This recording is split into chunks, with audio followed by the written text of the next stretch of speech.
Well, here we are at the Rounders Live Season 2. We're starting with the Big O game. It's a 5-card high-low split. We have a full table tonight. Gino is our dealer. And I'm JT, and I'm with Dave Smart. We'll be hosting the game for you tonight. Looks like we're about to get the first hand up and running.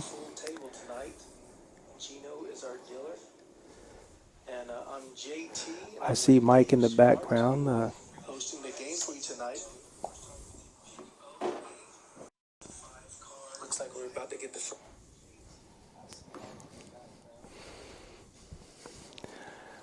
So in seat 1 we have Nathan, and Daniel is a regular here at Rounders. He's in seat 2. Brandon's been around San Antonio forever playing. He's got a nice starting stack. And Han, it would be in seat 4. And Todd is in seat 5. Augie's in seat 6. John Anderson is in seat 7. And then Greg Vail is in seat 8.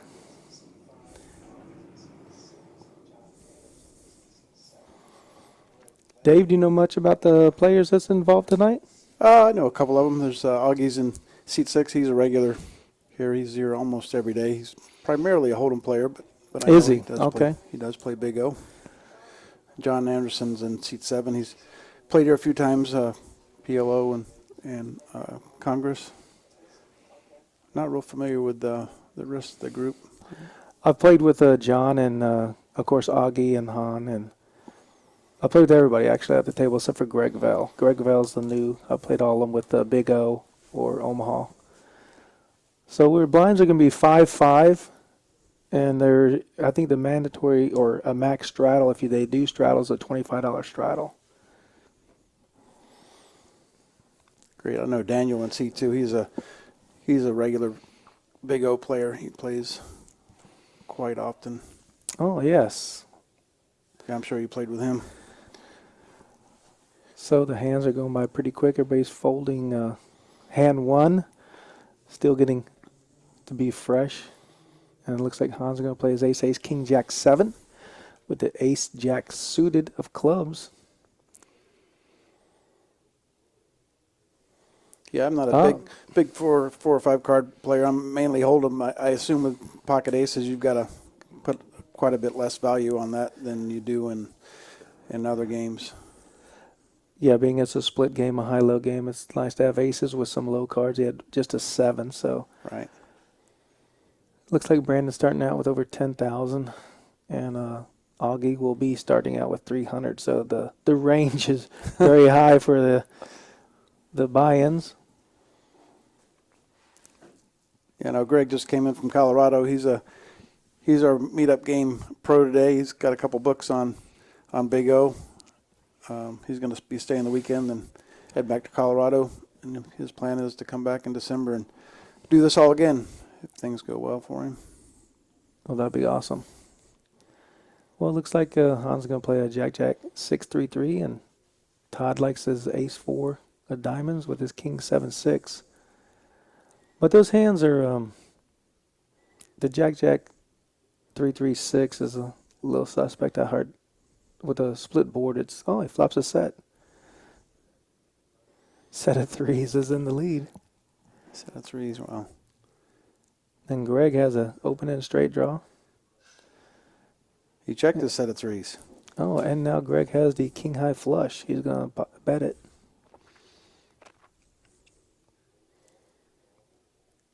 And Todd has the best low right now with the 41 low. Ace-4 would be 41 low.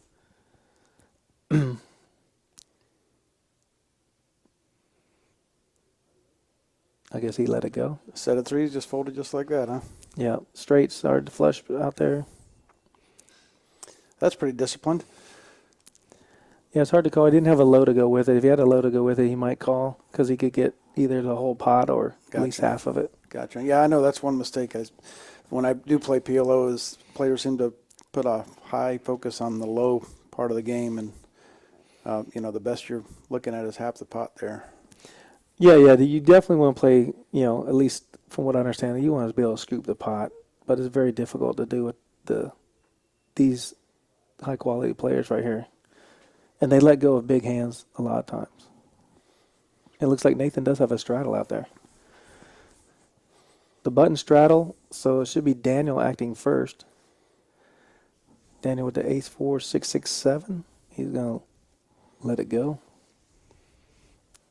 Brandon's very tight player. He's not playing anything but aces and ace king with some low cards.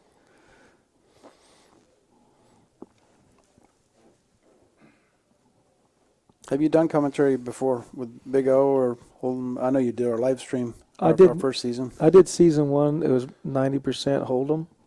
I think we might have did one mixed game or a Big O. But this is the first Big O, and this is the game that I really enjoy playing myself. This is your favorite game? This is.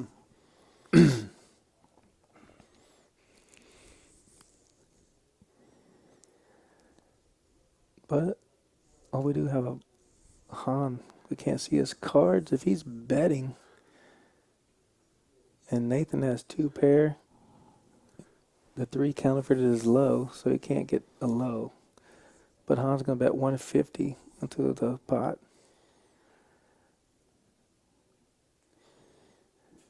Han must have wheel card draws. And Nathan lets it go. Wow. That's interesting. 2 pair there's just no good. Interesting. You know, he could have a low draw with a flush draw, and it's very unlikely for the king queen to pair up again. Of course, his 3's out, so he doesn't have any low. His 2-3 could have been good for a low had it gotten there. But then, like most good poker players, everybody's on their phone, texting and Googling and looking. But the game is early. We're going to see some pots out here. There going to be some really nice sized pots. And if Brandon's in there, he's got ace deuce, king, ace, ace deuce. He doesn't come in very light. For all you season 1 listeners, we are at our new location off of Wurzbach I-10. We opened up here about 6 weeks ago with 22 tables, bar, restaurant. Barbershop's coming soon. If you haven't come by to see us, please do. We're right off of Colony Drive, 3723 Colony, right next to the AutoZone. Open 24 hours this weekend. We're open until Monday morning at 4. And Monday, Tuesday, and Wednesday we open up at 10 a.m. and typically close about 4 or 5 o'clock in the morning. It stays packed here. People come on out and enjoy it. Great food. Oh, the board pairs right off the bat. Brandon's going to lead out. He bet 30, I think, he bet 30 into the pot, takes it down. Get a low flush draw. Not worth hanging in. That was a good fold. Yeah, the board pairs, no one's calling.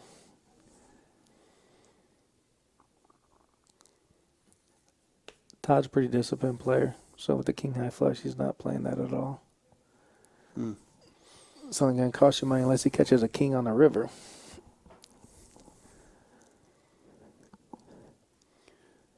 And this is our first stream of Season 2. We are going to be showing a lot of the higher limit cash games and our big final tables of our tournaments. We do have a big tournament coming up this week, $150,000 guaranteed.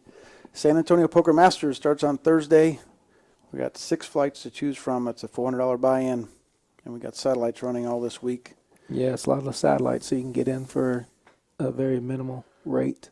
Yeah, as low as $20. First place guaranteed. Wow. $30,000 too for as little as $20 to get in for your satellite.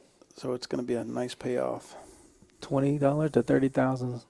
That's a nice ping. Yes. Yeah. We got John Anderson raising to $40 with ace, king, queen, 6 deuce. With the ace deuce is, of course, a nut low draw.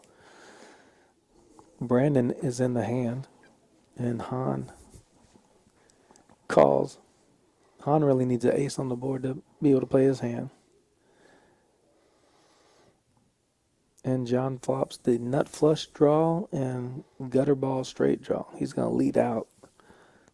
Yeah, that should take it down. He bet 80, Brandon. Snap called. Interesting. Is that just a float? He might have a... Oh, Brandon, we can't see Brandon's card. Yeah. I see. He just doesn't want the board to pair I mean, John doesn't. Of course, he hits the 8 of clubs. Yeah. He gives him the nut flush, but the board had paired. Let's see where Brandon's at. Ah. John takes it down.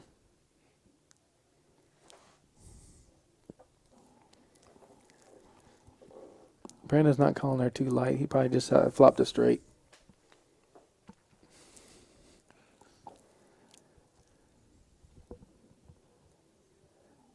Well, we got great food in the restaurant here.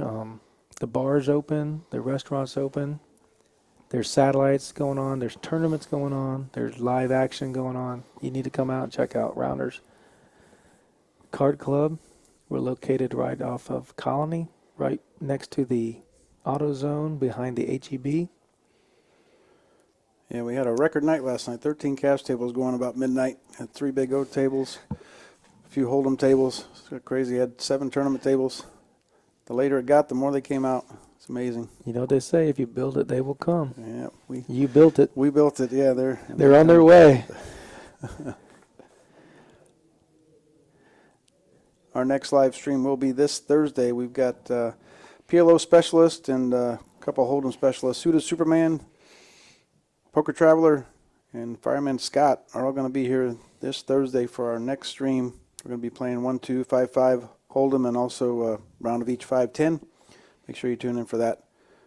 That'll be Thursday around 6 o'clock start.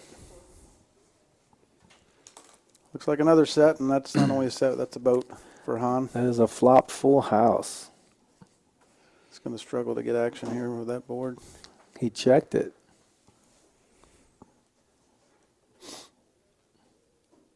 And Daniel's going to take a stab at it with kings and sixes. If you had $15, I think Han's going to smooth call. Oh, the scare card on the river. Oh, Han He takes it checked down. it again, huh? Wow. Yeah. Han takes it down with kings full of sixes on the flop. Queen on the turn and ace on the river didn't hurt his hand. That one's holding kings or aces, or queens or aces.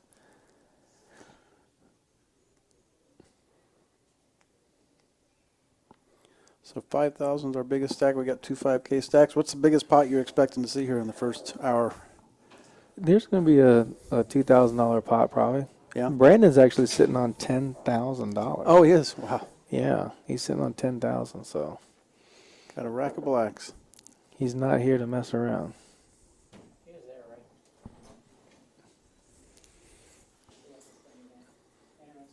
Let's see if Augie can get his 260 in there and triple it up. Have him a good day. So what's your dream starting hand in Big O?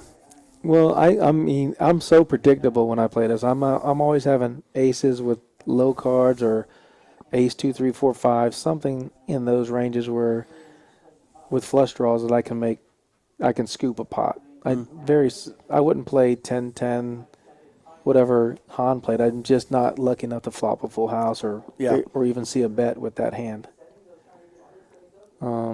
This ace jack 5, 5, 3 that Todd has is probably one of the hands I would play that would be on the lower range that I'd have. Lower range, okay. Yeah, he's got a suited ace there with a low.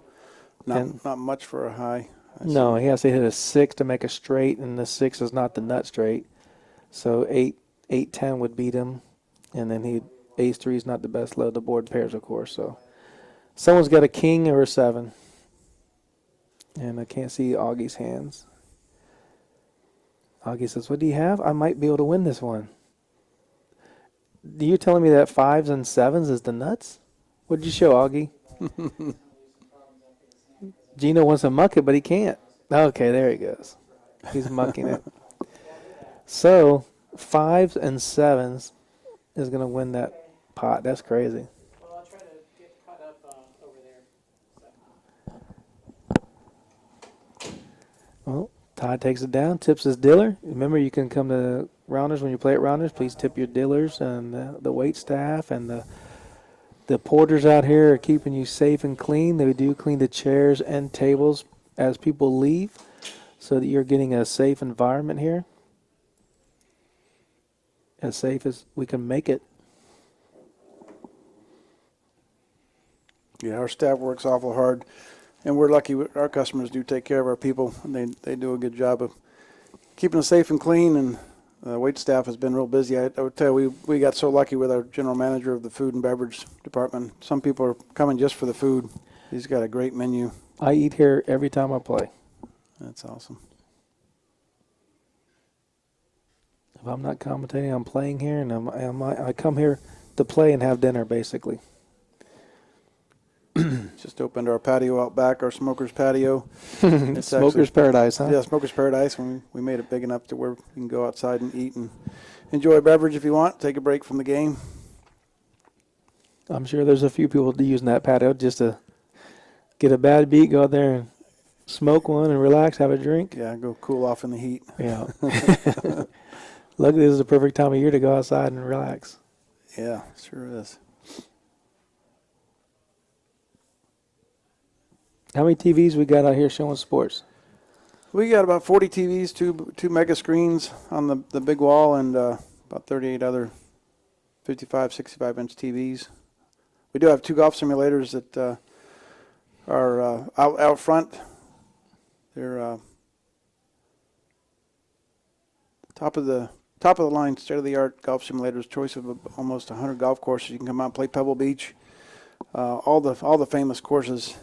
I've used the machine a few times. It's amazing how realistic it is. The putting's great. It gives you your measurements on club head speed, ball speed, spin rates. It's really a great learning tool. Yeah, I'm gonna use it just to practice during the winter. Actually, to just check my swing speed and keep my stroke together till tournaments come back around. Because I play tournaments, not only poker tournaments, but golf tournaments, almost every weekend during the summer. Wow. Everything I do, I play for money. Is whether golf, bowling, poker. Love the action, work. right? Yeah, I guess it ain't fun to play. It's fun to win.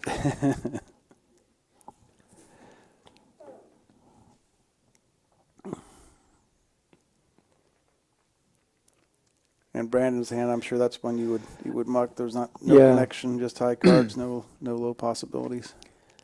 Yeah, that hand right there gives you second nut every time, and you lose. Yeah. You lose your stack unless you're a good player and fold. Pre-flop. He's gonna flop open a straight draw and get there, and someone's gonna have a bigger hand. Yeah, I assume that's part of the discipline of the game is really always trying to draw to the nuts. These king high flush draws they're just gonna get you in trouble. Augie's playing one of the premium hands. He's got the nut low draw with the top 2 pair. Daniel's going to keep betting into him with a low draw and a straight draw. I think Augie's good here, but if the board gets a low, he could have a scooper. Oh, that's a bad turn, a bad river. You think that boated him up? Well, he could have ace-king. Oh, Right. no, ace-king doesn't beat him. So That counterfeits his low didn't get there and the board paired, so it's hard for Augie to call with top 2 and a nut low draw. He sure would like to see a 10 maybe on the river. Wow, what a big hand that was for That's that board to pair on the river. Yeah, that's the hands that get you locked in. You got top 2 with a nut low draw if it gets there, Yeah. and the turn definitely has a straight get there. So now you're just calling any bet you call is just for half the pot most likely, unless the ace or 10 comes on the pair at the board, give you a full house. But Yeah. Well, there's a lot of skill in hold'em, but this game here, I can see it's all about math, patience, starting hands, just knowing what hands to play with, and knowing your pot odds. There's a lot to this game, I can see. yeah, there's Daniel calls the $5. The hands that you're seeing, like the king, queen, queen, 10, 8, to me, I mean, you'd have to have all big cards on the flop, being a high-low chop, and there's 40 cards out. There's 8 players, so everybody gets 5 cards. There's 40 cards out. You got 8 cards on the board, 5 up and 3 down. Yeah. So 48 cards is out. That doesn't leave you much to make a hand. Yeah, So, you're hoping for Broadway and the board not to pair, and And in best case, you're looking at half the pot if the low gets there. I Yeah. could see how that's not a that's a fold pre for you. That Yeah, I don't play hands like that. Yeah. And that's maybe why I don't win that often. But Mm-hmm. Todd flopped the open end straight draw, and he makes the nut straight on the turn with the best low against Han. I don't know what John Anderson has, but John Anderson wants to bet. If he's betting his low, because Todd has the nut high right now. So maybe John Anderson could be betting a flush draw with a low, and Han's going to fold because he just has a queen eye flush, and Todd's going to call for sure. But he could be calling the chop it for sure. And the 4 gets there, so the low had already gotten there, so the best is 9-8 for the high. And Todd has he's counterfeited, but he has a live deuce. 82, actually. Yeah, it's so hard to lead into a pot right there on the turn with a low, just because you got counterfeit Right. possibilities, you got quartered possibilities. Seems like that's one where you just have to keep the pot small and see if the low holds up. Yeah, they chopped the pot, so apparently John had the John Anderson in seat 7 had the low, and Todd definitely had the high. Yeah, John has ace deuce, so he has the nut low. He bet the low on the turn, and of course Todd's calling with the nut high. Right. As long as the board don't pair, Todd's calling just about any bet, of course, with the nuts. And John's going to bet. They try and get Han to put some chips in the pot. But Han knows his flush draw is no good. His cards are too high. That's why I really don't play those hands. Yeah. John Anderson's hand, I'd play all day long. Todd's hand, I don't play. I don't have the wherewithal to know that that's a playable hand, Yeah. with a 9 high straight. Of course, it's a nuts after you see all the cards, but I know in Hold'em, discipline is playing 15, maximum 20% of your starting hands in a game like this. Is it about the same percentage of that you're gonna be in there? if you want to be a winner at the cash game, yeah, because you can't win with those queen hands like this queen that Brandon just folded. Right. Queen jack 9 something. It just is not playable. Yeah. So you're playing 1 in 5 hands in general. I'm playing every ace deuce low hand, flush draw hand, the nut flush draw hand. Right. So yeah, you'd be lucky to play 5 out of 20. And does that considered a 3-bet coming at you if you've got a medium strength hand? Are you more apt to gamble with this game with medium strength hands in the 3-bets, or do you lay them down? Yeah, I fold this hand. With this flop right here, I'd have to have the ace deuce of clubs and a 5-6, and then if someone had bet, I'd repot it on them, knowing I'd have a draw. Even though it's just a draw, I know I'd have a draw to the nuts with the flush, Right. the nut low can't get counterfeited, and a straight draw. Right. And they might have the top set, but I'm willing to risk my chips against that draw because of the potential it has. Right. And every other hand is just like a smooth call or something, or hopefully the board don't pair to. Yeah, and you're going to make those low hands pay to draw to hit their low, and that's I think that's probably a mistake that a lot of players make in this game is they're calling big bets to hit that low where their best case we're looking at half the pot. Really See, Brandon's hand surprised me. I thought he'd play something a little tighter than this. The ace 5 suited with the jack 9-8 all spades. Mm-hmm. And Todd coming in with 10s. Of course, Anderson makes it 35 with the kings with an ace 4 low. And Todd's going to call. Daniel called. So Daniel most likely has ace deuce, ace 3 in his hand, if we get to see it. You fairly familiar with Daniel's play? Is he on the tighter side? Yeah, he's very similar to playing close to what I play. And I don't think he's coming in the pot without ace deuce to a raised pot. Like Anderson flopped a set of kings with the 74 low draw. Wow. Seeing a lot of sets. So he's calling for a jack to get there for a straight if he calls. I don't know if he did or not.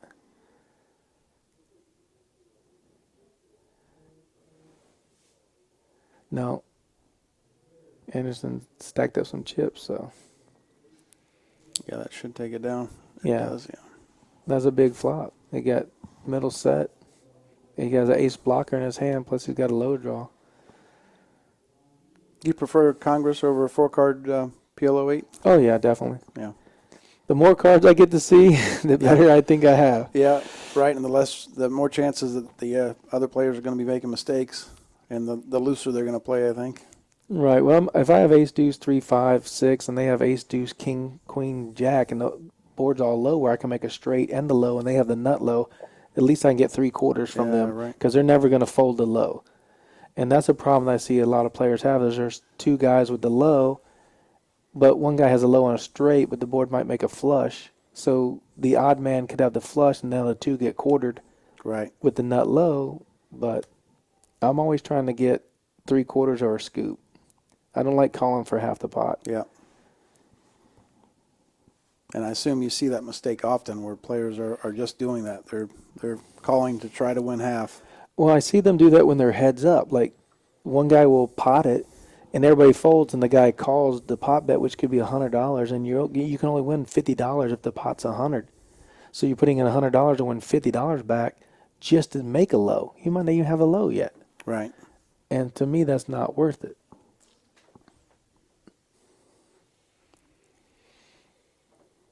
But Nathan in seat one, I'll play with him in some satellites around New Orleans and Vegas and stuff, playing Omaha and Big O. Always 8 or better, never just high. Nathan, in seat one. Yeah, Nathan seat one. So he plays some hold'em too, or is he primarily just a multi-card? I'm guessing he plays everything. I mean, if you play Big O and Omaha, I mean, of course, everybody started out playing hold'em before you got familiar with these games, because most guys don't like these games until they play them and get used to them, because they think it's too many cards, too much luck. But there's a lot of skill in getting chips when everybody's got 5 cards Right. versus 2 cards. A lot of folding in hold'em. There's more action for sure. Yeah. Definitely more cards, more skill required. But the stacks are like so there. I mean, the stacks tonight are sporadically high and low with a $10,000, $12,000 buy-in to a $300 buy-in. It's this game, if you can double, triple up, especially being a short stack. Good luck to Augie. Yeah. But I had an under the gun raise here pre-flop from John. Can't see the cards. We're going to have to get with the players to get them to spread their cards out a little bit better so we can get a read on all of them. But the flush gets there on the turn, and they went check, check. So a flush with 2-3, John must check it. Han's going to bet his Broadway, I guess. Nah, he has a small flush. He must have a small flush.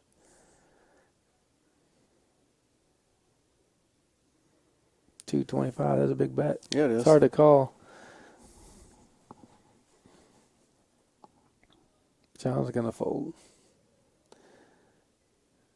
Oh, he does put in the chips. He must have the glare got me. I really can't see. John mucks it. Has a low flush.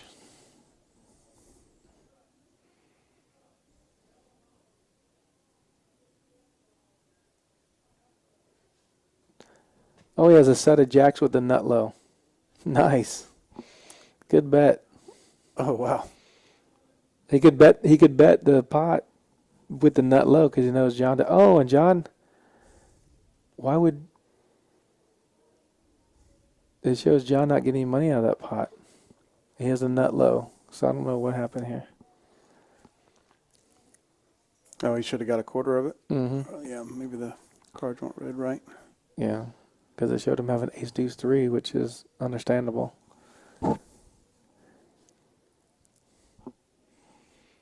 But the blinds are 5-5, and we got Todd in seat 6 or 5. Seat 5, he's got a straddle on for $10. Augie will be first to act. He's under the gun, being the small blind is first to act when there's a straddle. And I haven't seen Greg Vail play too many hands, so he's our registered pro here. And he's written some books. If you guys like to get Greg's book, come on out to Rounders and Let's see if he's got a book.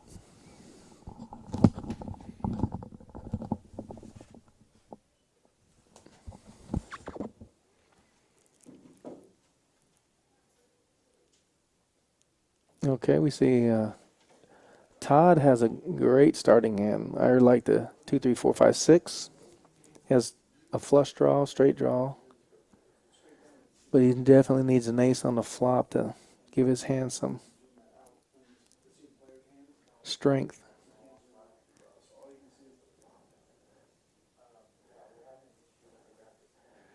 And that's not a good flop for his hand. Queen 7-9. Greg's going to get right into it. We just said we haven't seen Greg play too many hands, and bam, he's off with $150, 125.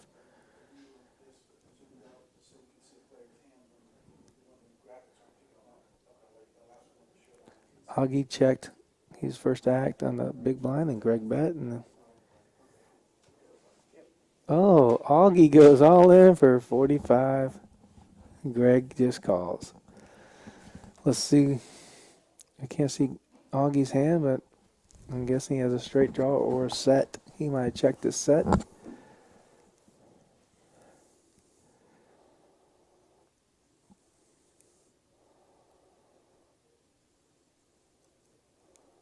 And Greg wins the pot.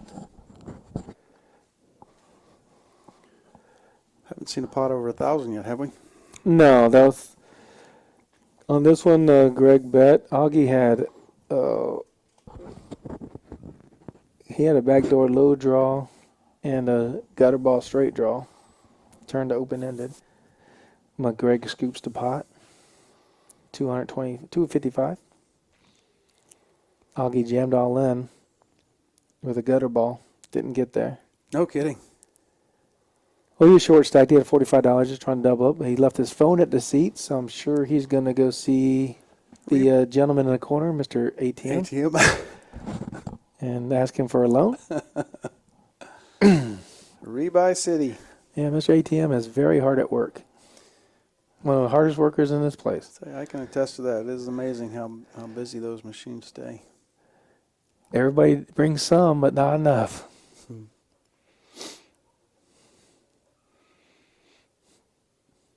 I do like the hat, Daniel. That is a nice looking green hat.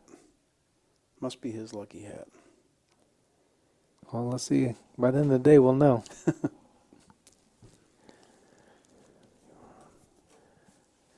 King 9. There can't be too much action on this flop. Daniel's going to bet 25, saying I got a king. What? Han says I'm going to put a little pepper on it. Han says, let's make it 80 at least. Daniel was just put a filler bet out there, and Han said, I got the king.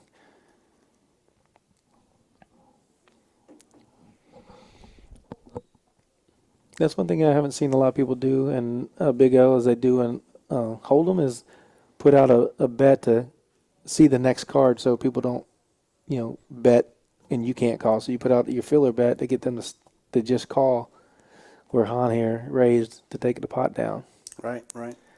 You'll probably see a lot less bluffing in this game, I would assume, than in Hold'em. Yeah, I mean, it has to be the perfect scenario card on the river. Like if you have just a low draw and you keep calling and the board pairs on the river, or if there are straights up there, you might be able to get something like that through. But it's very difficult to bluff. So Greg's been folding, but he did take down the hand against Augie. Augie did reload. He's back. His hands have been good. He just hadn't made a hand yet. Yeah, I know he's a real solid Hold'em player. I don't know how much he's experienced in playing the multi-card games. And he plays a lot of the limit games, the 5-5-5. The mixed? Mm. Yeah, we do run a mixed game here. That's a great game. It runs 3 times a week, Sunday, Tuesday, and Thursday afternoons. It's a dealer's choice limit. They can choose anywhere from JT, what are those games? Badoogie, Badasi. Yeah, we play those. We play Double Board Congress. We play Drama Hall, Drama Hall. 49, Drama Hall 0, which you can't make, but it's the lowest hand available. They do play a 7-card stud. And they do a dealer's choice, and they do a pre-select where they pick 5 to 6 games, and they just do a rotation, which is a lot of fun. That way you don't get too many 5-card drawing games like Drama Hall and Badasi all back-to-back. Right. Because it does take a little bit longer to get all those draws in and stuff, so you're paying. You got to play a lot of hands. You feel like you got to play more hands than normal. Right. Drama Hall's a great game. I hope that game It is a great catches game. on. That's a lot of fun. Yeah. We ran a couple Drama Hall tournaments back in our older location that went really well. Just a limit, little $20 rebuy fun tournament. We should do that again. Yeah, I like this. I like if they set up a mixed game where it has Drama Hall, Double Board Congress, Badasi, and then one other game of someone else's choice. But just have like 4, maybe 5 games that just rotate around is always good. Dealer's choice, it takes a few minutes for someone to go through the 20 plaques of mixed games we have to find out what game they want to play. Yeah. But it's a lot of fun.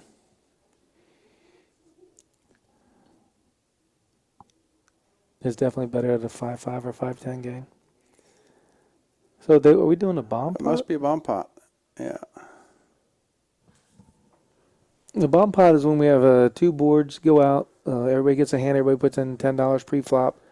We get to see 2 boards, and then action starts after the flop. And you can win the ultimate high, low on either board. So it's still a double board split pot game. Very hard to scoop both boards. But one high and one low using the 2 boards. They've been playing it. The last time I played it, they were using a high and low on one board and a high and low on the other board. Wow. That's fun for the dealer. Yeah, that's a 4-way chop. Yeah.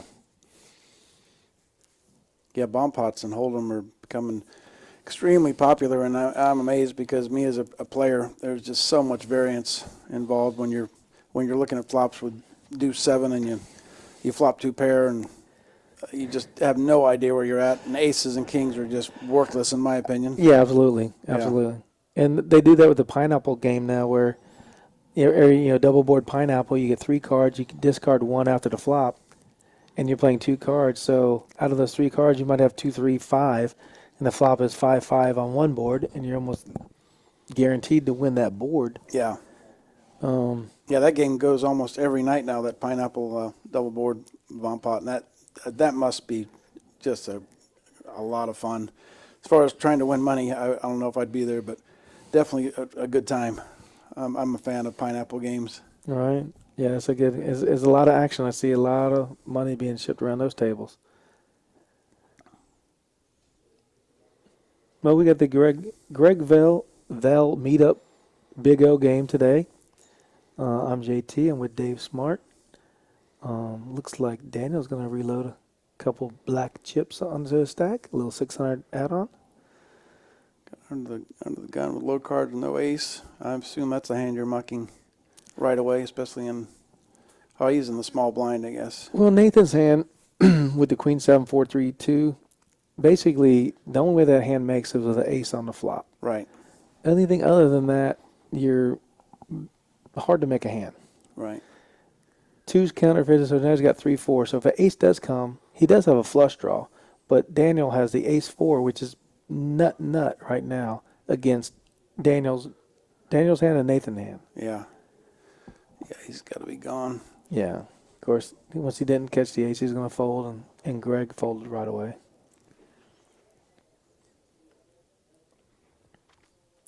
But Nathan is a seat 1. He did have a straddle. So it looks like Brandon put his $5 out for the big blind. But the game is relatively light right now. I'd just say no one's getting big hand. It gets a big hand. And that's usually when you see all the big pots in action. Is 2 or 3 players have big hand after big hand. There's your chip counts. Nobody's really gone anywhere dramatically. No, Augie added on. Looks like another 300. He's got 290. I'm sure he's. This is our first live stream with RFID. I know we're having a few technical issues. We're trying to perfect this with the cards and all. Just bear with us. Yeah, the players aren't used to it also, so it's new to everybody. Yeah, they have to do a real good job of spreading their cards out. And 5 cards. We're jumping in the deep end here, our first broadcast. Right. Trying to get 5 cards over that reader versus 2. Right. But it's really looking good.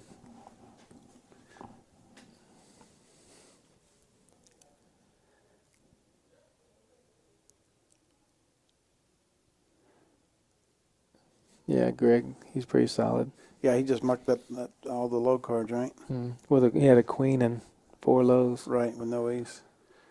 There's What? a semi-strong hand, right? Queen, with the 3 low cards. I know there's no ace. Well, he has a 52 low draw, but no flush. So for Daniel to be in this pot after any bet on the flop here, be very difficult. And Todd's going to lead out.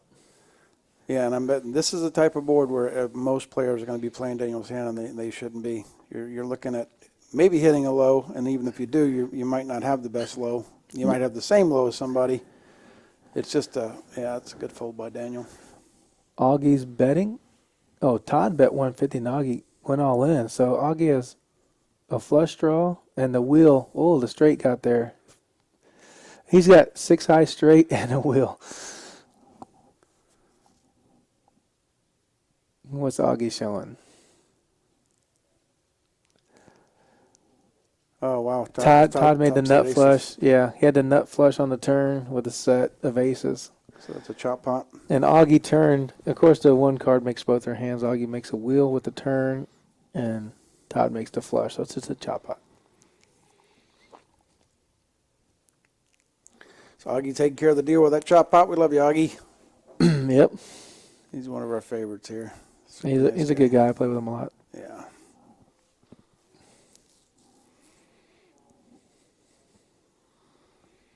Yeah, Greg is the host today of our meetup game. He does have a couple good books on Big O. If you want to learn more about it, look him up. Yeah, the first book he wrote, I believe, is a little bit bigger than War and Peace. So it's pretty thick. Is it really? No. That's impressive if so. Yeah. He said he's working on his 3rd book already. What? Yeah. Just tell me what it says. Right? That's what I like watching. I want to watch how he plays, and then it'll tell me what it says. Yeah.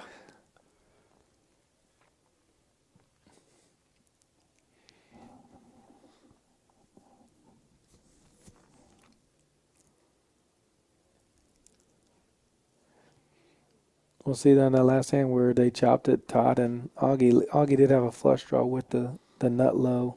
Oh, wow. Couldn't be counterfeited, but Todd, of course, had the nut flush draw and a set, so he was never folding. And Daniel did straddle for 10. Han's going to fold. Let his 5 go. Looks like Todd and Augie's in. John Anderson makes it a straight 50.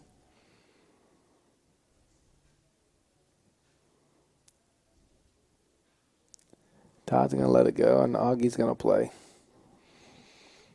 Augie has ace deuce something. He's never getting in there without ace deuce. Is that right? I guarantee you.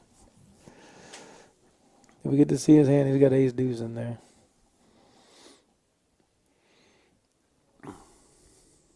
He's going to check. John's going to put him pretty deep in there. Oh, 30?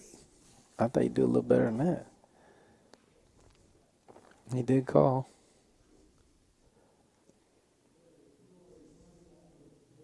Face card looks like a king.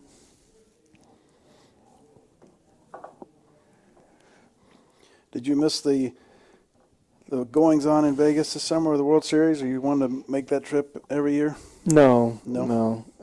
When I do go down there, the only thing I play is the PLO 8 or better. Yeah, I like my chances. They just announced the main event. I don't know if you saw that. It's going to be running in December. They're going to have a main event in Europe, a main event in the the U.S.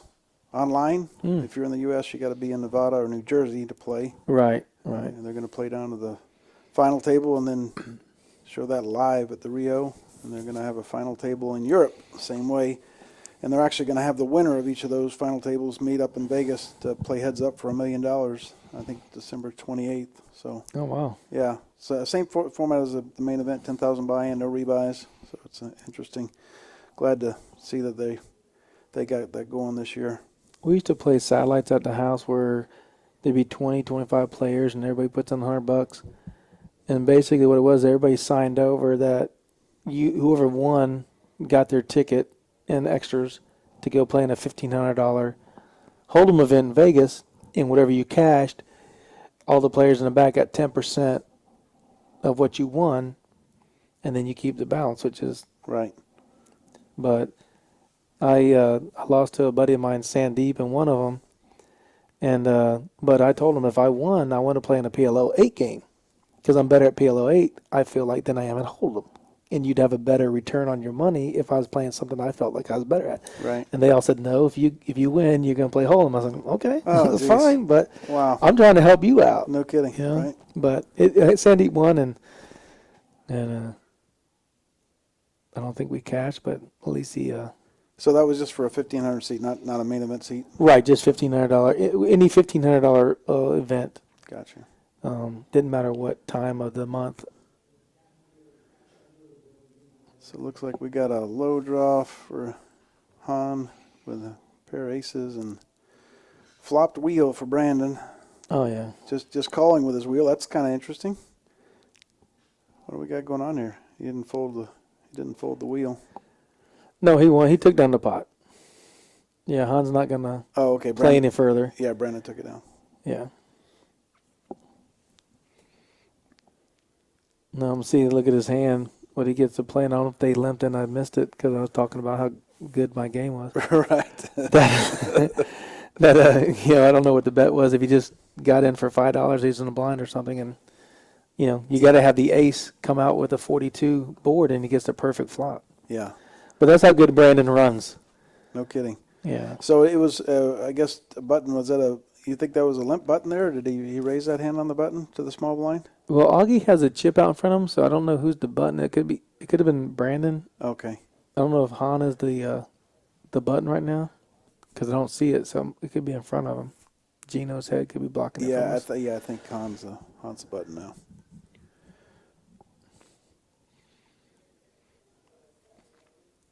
But yeah.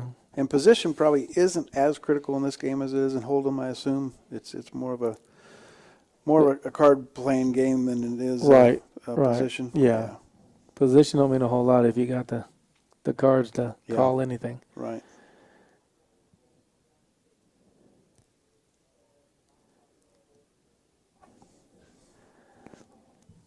Yeah, I find it funny that as soon as they throw a $5 chip out there, they grab their phone right away and start looking at it where the flop comes out. See, yeah, Brandon's never folding this hand. And he raised a 50. Right. Han probably could call with his kings. He could flop 2 sets, but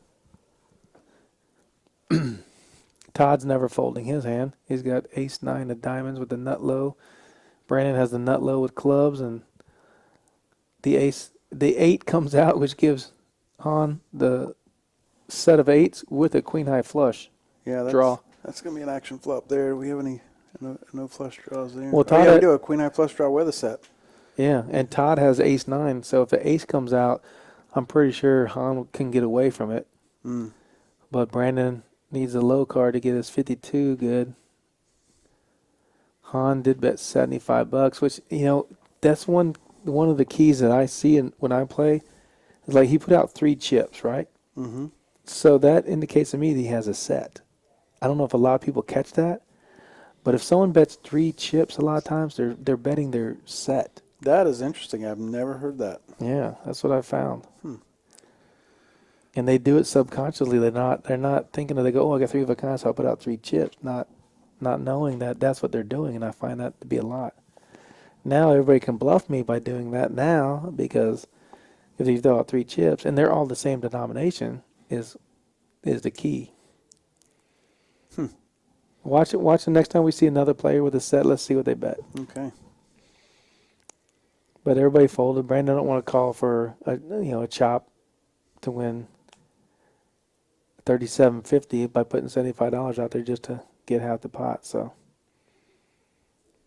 that's one thing I find some of the novice players do is they'll call for the chop because they already got $20 out there, and you can lose way more than you can win. Right. Well, John Anderson's going to fold this hand.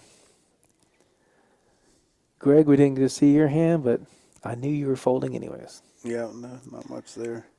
If Nathan calls, he's probably got, he raised. So he's got, Nathan, I'm going to guess, has an ace with some low cards. Yeah. Yeah. Todd, 20 to call. Yep. So he has an ace in his hand. Augie should fold this. Augie's gonna mug Yeah, that hand, he yeah. should.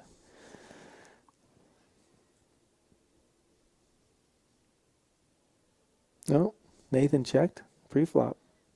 It looks like it. Yeah, oh, nasty. No, I guess he did. It looked like he was checking. So betting a quick fold, yeah. Yeah.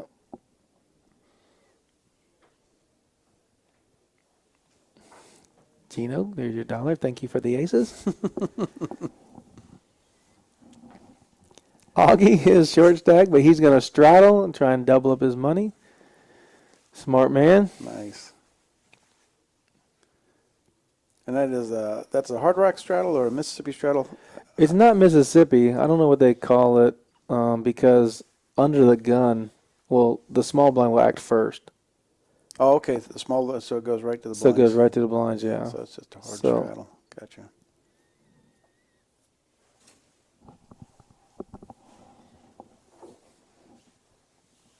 Yeah, John Anderson's folding that for even $5 more. He's not calling. And So the button always has the ultimate last action. Greg has a hand. He's got the ace deuce. Everybody plays ace deuce. Ace deuce. Daniel calls 10. He has some low cards in his hand. Brandon folds. He has. And that's not a hand you play, I assume. But Greg's hand there on being in an early position in the blind. Or did he? He just checked there. Or do you have to call? No, he had to call 5. Yeah, well, he's got a flush draw and Yeah, a that's nut low. So that's good queen eye flop. flush is going to be pretty strong with this hand heads up. But, I mean, if Daniel bets 60, Greg's definitely calling. Yeah, he's trying to keep the pot small. Yeah, he's going to check call until he makes something. Yep. And there he goes, there the he queen goes. high flush. He's probably going to check, and then Daniel's going to check. Yeah. No, Daniel says, I got the nut flush. Are Interesting. you serious? All those hearts out. 150? Greg's calling. Come on. He's got second nuts. The other thing is Daniel trying to keep it low. Well, Greg checked, but he could have a set and a low draw. The board. Oh, the board Oh, paired the board paired. before. I Yeah, didn't the pay board paired. attention. Yeah, I missed that too. What is Daniel showing? Yeah. Oh, just a full house? He's got to be showing. Yep. Yeah, the board paired on the river. Oh, Jesus. yeah, he has Oh, a nut God, he flush. did have He a nut did. flush. Wow, that's That'd have been, gross. That'd have been a fun. The board didn't pair on the river. That would have been a test for Greg. Yeah, well, if the board don't pair, you're probably going to get a low, and then Daniel could think his ace-3 was good for low, along with having the nut flush. Right, but if Nolo gets there, does he make that call with second nut flush? Yeah, let's say a black 9 or something comes on. Yeah. Yeah, he calls. He calls. He calls with the second nuts. It depends on what Daniel bets. If Daniel Right. pots it, probably not. But if he puts out a 150 or something where it's still 4-1 for him to call, Right. yeah, he's going to call. Right. He's got $5,000 and he's got second nuts. Yeah. I'm assuming Daniel's going to make a nice size bet there. That's one thing. That's one thing. I also. Oh, they're doing the bomb pot. Bomb pot. Everybody's got $10. That's one thing. Like I find out I do that. A lot of the other players don't do. Like if I got the nuts on the river, I bet enough so you'll call me. I don't bet enough for you to fold. I never want to pot it because I don't think your hand's ever that big that you can call. So I'd rather, if there's $500 out there, I might bet 125, 135, just to make an extra $130 Right. versus betting 500 and not getting no chance of a call. Right. Yeah, I guess it all depends on the player you're up against there too. Yeah. Greg's probably much less likely to call a big bet there, where other players might read that as a bluff Right. type thing. And a lot of times if you bet a little less, like my smaller bet, they're going, well, there's too much money out there for me to fold with the second nuts. Yeah. So I got the queen eye flush. If you got the nut flush, I'll pay you off, and that's music to my ears. Right. You know? Right. And once again, we're here at Rounders, our new location off of Colony Drive at Wurzbach and I-10. If you haven't been, come check us out. 22 tables, full bar and grill, 2 full swing golf simulators. Barbershop coming soon. Plenty of action here. We got 9 tables going right now on a Saturday afternoon. 3 Congress and a bunch of Hold'em tables. Got a satellite going on for a $150,000 guaranteed tournament coming up this Thursday through Sunday. We got 6 flights to qualify for day 2 on Sunday, which is going to be at 2 o'clock. 12% of the field moves on. Buy-in is $400. You can direct buy in any of those 6 flights or win your seat. All this week we're going to have satellites going on for as little as a $20 buy-in plus your $20 club access. Come check us out. If you don't have Poker Atlas, we highly recommend you download that app on your phone or check it out on your PC. That gives you all the information of our wait list, cash games we got going on. You can sign up for cash games and check out our full tournament schedule. All the details on the club at Poker Atlas. And as you can see, Han is enjoying some of the delicious food that's here. And the bomb pot, the double board, Todd might have said pot. Did you read his lips? He must have a big hand. He pulled his mask down so he could tell, make sure everybody heard him. He's like, hey, pot guys, I've got a big hand. This is a good size pot. You got a call too. Again, we're having graphics issues. We do not see the cards. We're playing along blind just like you guys at home. I'm guessing, I don't see who called him. Was it John Anderson?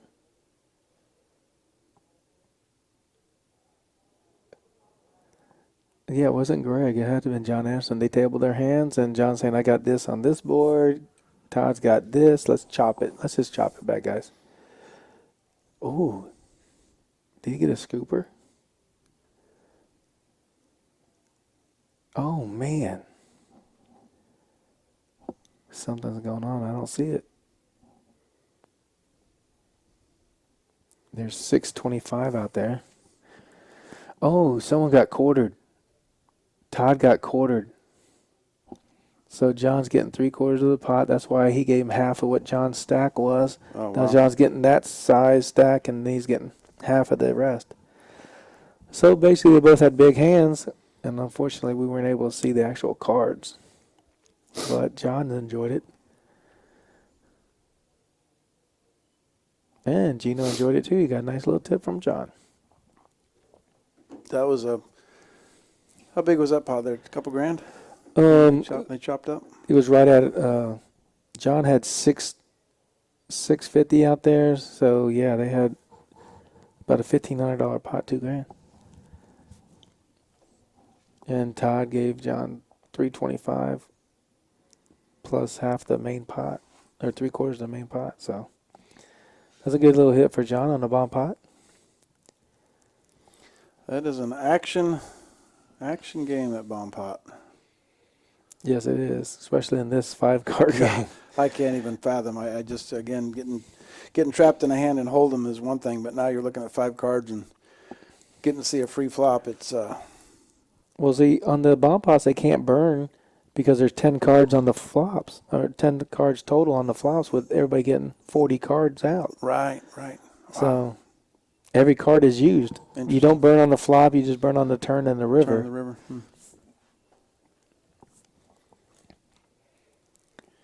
Got aces for Daniel. Not much on the low. And John's not folding this hand. He has ace king, so Daniel should. He checked? Yeah, and that's probably a hand. Or how happy are you with aces with that flop? Is that a hand you're going to lead out with? No. Yeah. But John's betting because he has the low draw with the top pair, and ace is folded. Wow. There you go. I mean, he's just betting a low draw, hoping it gets there. Wow. The sick thing is that normally when someone has aces, someone has kings. So if there's an ace on the flop, you know your king's dead. And if the king is on the flop, aces don't know that they're dead. Yeah. And it happens so many times. You can ask Mr. Roy Miller, who is a good friend of ours. He comes around us a lot, but he normally gets beat up when he has aces. If someone has kings and they flop a king on him, and he tells me every time. But Roy did introduce me to Rounders, so thank you, Roy.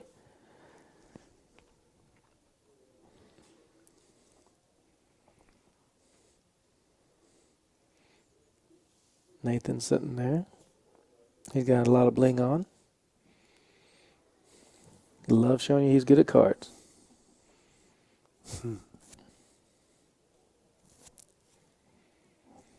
That was definitely the bomb pot was, of course, one of our bigger pots tonight so far. Augie called $10. Greg is going to call. Of course, he's playing Ace Jack 7-5-3 with the Ace 5-7 clubs. And Augie calls his raise. It is heads up. Augie has Ace Deuce for sure.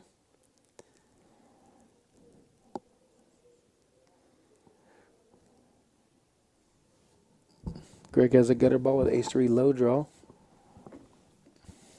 Oh, the board paired instantly. So Augie's going to bet. Oh, Greg bet 80. Oh, Augie, you need a low. Didn't get there. Augie's just running bad, I guess. Augie's drawing just to the low there, huh? I'm guessing. He could have a straight draw with a low draw, but Right. Augie went all in, so maybe he did have the full house. Huh. What does he show? Augie did get there. Yay. He took down the pro. Win for the little guys. Mm.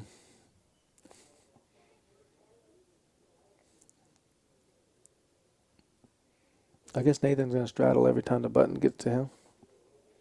There's his hand. He had a 4-8. Yeah, he had the 4-8. He had both.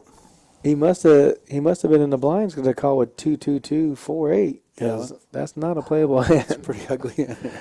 But I don't know how he got there because the button's way over here. The button's over there. He's playing loose for the TV. He's playing loose to get some chips back. Yeah, he's probably trying to get in that satellite. You got 10 minutes to jump in our satellite. He's a big tournament player. He may be thinking about jumping there, trying to win a seat to our Poker Masters. Yeah, I made it to the final table the other night and got down to 7-handed, playing 4, and I got in the button with the pocket kings. Before me raised all in, I snap called, and another guy goes all in. He turns over ace, queen of clubs. I turn over kings, and of course, the first all in turns over aces. Ooh. So. And aces held. Oh, of course. Yeah. That exact hand last week, a player took it down with ace queen against aces and kings. Oh. It was in our triple stack tournament, actually. He ended I up, played that. yeah, he ended up finishing 4th from that hand. That was early in the tournament. That was a bad beat. Yeah, that'll get you every time. Oh, 7's full. Todd has a second nut low with the best full house. Of course, you can't beat quads, but we don't think Augie has quads. Augie did call $45, so he has a low. Daniel has to fold, of course. Oh, He no. took it down, yeah. Thought Augie called, but he actually folded.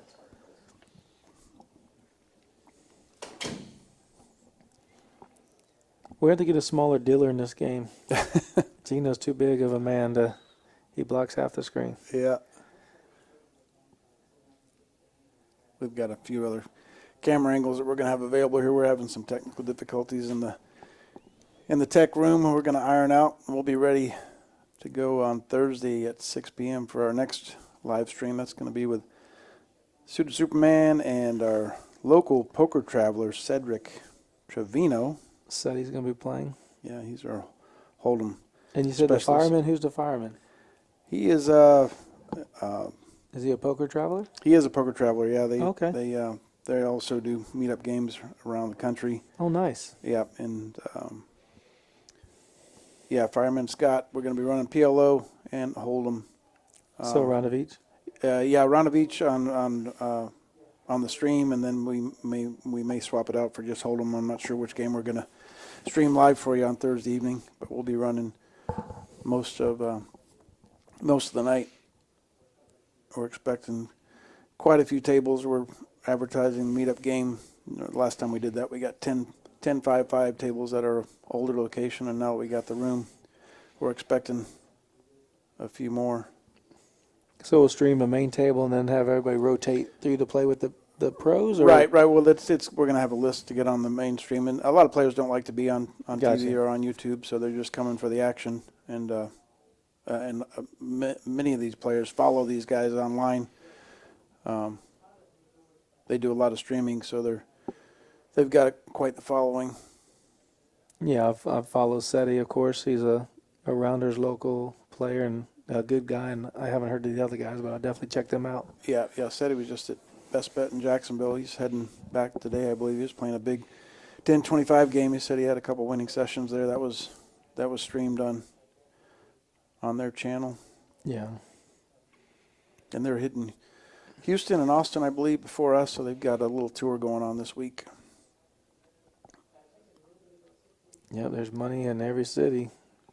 There's card houses everywhere. Yeah, we're going to have a sign-up list on Poker Atlas here starting tomorrow for those the stream game and the PLO and the round of each, so keep your eyes open on our wait list and make sure you sign up, and you'll get priority seating if you get here by our start time. 6 p.m.? I believe it's 6 p.m. 6. Yeah.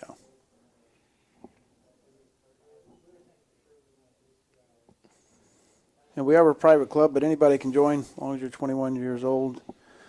Just furnish your ID, and we can get you signed up. Lifetime membership is only $20. And we've got all limits of poker tournaments and cash games. We have free rolls we run 3 to 4 times a week where you get in for your club access. And Friday nights we have a $3,000 guaranteed free roll. Typically pays out $4,000 or $5,000, and the same on Tuesday night. So we've got some big money to be won just for a very low buy-in. Absolutely. And then the Wednesday tournament is normally somewhere around $5,000 guarantee with a $100 buy-in. You can't beat that. Yeah, that's our freeze out. That's been a staple. We've run that for a couple of years now on Wednesday nights. It's a $100 total buy-in, and yeah, prize pools $6,000-$7,000 is common. Yes, absolutely. We'll typically get 90 to 100 players every Wednesday night. They like their freeze outs. Yeah, it's a good one. I enjoy that one.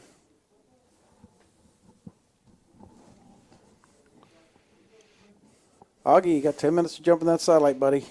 10 minutes. You going to stick in here? Okay. He said he's going to stay here. Going to make a quick double up here. Don't forget our stream is about 30 minutes behind, so this is the action that we're seeing. Right, yeah, we do have a 30-minute delay.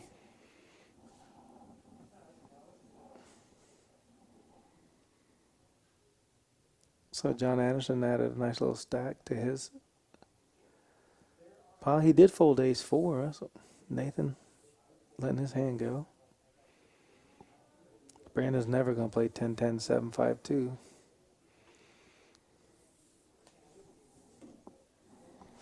Overall, it's pretty disciplined play. I know a few of these guys play poker for a living, but you can tell that most of these guys know what they're doing. They're not splashing No around one's with getting chips. out of line for sure. Yeah. No, there's a lot of money on the table. There's a lot of good players. They're not here to play crazy. They're here to win. Yeah. And they're not going to get out of line. And I assume this isn't your typical lineup when you're playing Big O. The play is quite a bit looser with less experienced players. Right. Yeah. You're going to get some really ugly calls, and somehow they're going to get there. Yeah. Here, everybody's going to play ABC. Not too many out-of-line calls for big bets at all. And if there is 2 big bets, it's because they have big hands. So we probably wouldn't see you in this lineup in general. You'd probably pass and be on the golf course. No, I'd love these guys. Oh, no kidding. They play perfect. They play like me. Oh, wow. I mean, I know where I'm at. You don't like to swim with the fish, huh? I swim with everybody. Yeah. I swim in the ocean, so whatever comes swims by me, Yeah. I'm gonna be with them. I'll play with everybody. Wow. But these guys, I like how they play. I know how they play. It's just a matter of making hands. Like the ace deuce with John Anderson, he has a king high or ace high flush draw with the nut low draw, and Greg's gonna play the queens. So John jumps out in the lead with ace king. And this was the raise pot. Who was the raiser? Did you notice? Was it the queens were the raiser? Probably Greg, yeah, and he's Yeah. leading out. Yeah. But that's a hard. I mean, Anderson's the only one that can call, John Anderson, with the ace king. But he's got fade a flush draw. If the flush gets there, which Greg has, not the nut flush, but with the flush draw, he's playing his hand trying to get everybody to fold, which I'm surprised Han called. Augie's all in for 320, so he has top set. I don't think he can get it all in with a draw. Right. Yeah. There's no low to be had. I don't think he's Separate getting in there with runner. the nut flush draw. Wow, Greg is not going to mess around. He's going to call. Wow. Han cannot call. He don't have anything. Oh, he does have open and straight draw. I'm sorry, I did not see it. With the nut low, backdoor nut low. He's going to give Augie 320. He's a good man. So Augie's got to have a set minimum here. He has to have top set. Yeah. I can't imagine him going all in with just a flush draw. Yeah, unless he's got an open-ended and a flush draw. Open in and nut flush, nut low, backdoor low. Of course, Greg and Han blocked the. Oh, the board flush. paired right off the bat. That's got to be good for Augie. He could not have got it in without having the nuts. He's There he goes. Got to be showing a set. Let's see those cards. Oh, Greg's folding. He looked at his hand like, I can't beat that. He either got kings full or quad nines. That's the only thing he's going to have. Yeah, of course, all he needs is a king to win the pot, though, right? Because there's Ace king. just ace king. He has Oh, no, he had nut flush draw. Yeah, the nut flush with ace king. Yeah, there you go. King's up. Wow. Kings and eights with a nut flush draw. I'm surprised Greg called, actually. I am, too. And I believe he's under the gun and he raised for that hand. Let's see. Good Yeah. job, Augie. Wow, the board got that 9 there. I know he was sweating that 9. Yeah, that was a big flop for Augie. He's back to even.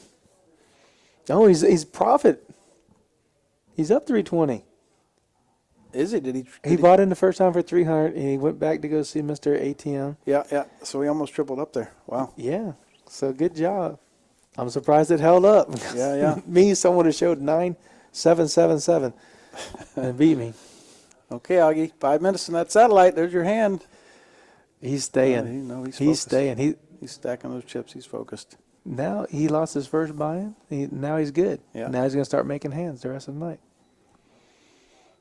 That's how it goes sometimes. You know, you lose that initial buy-in, and like you feel like you get unlucky, so you play a few more hands, and you start making the hands. Yeah. All right, Gino, give us a nice flop. Man. Oh, here we go. Double board. It's a bomb pot. Let's see those cards.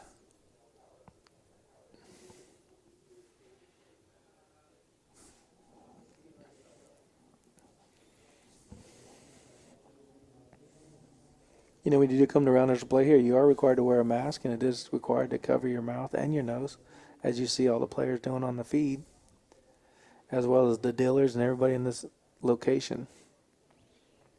So we do have a safe environment for you.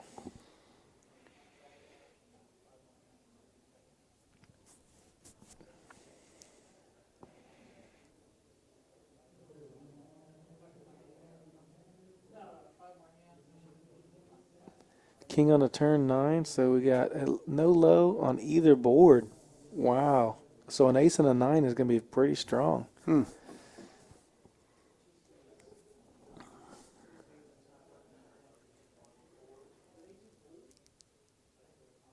Oh, Greg likes his hand. He's going to bet 225, looks like.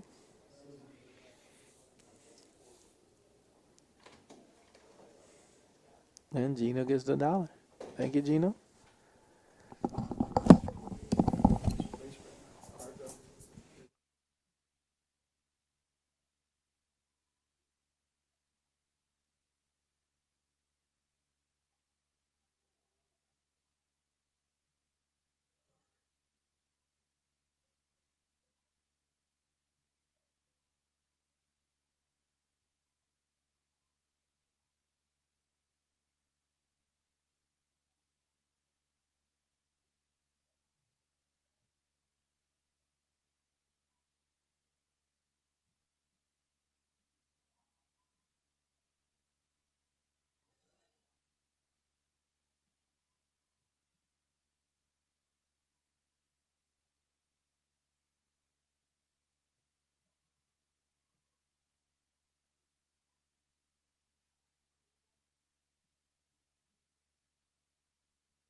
Looks like we got a raise from Nathan with ace queen 8-6-2.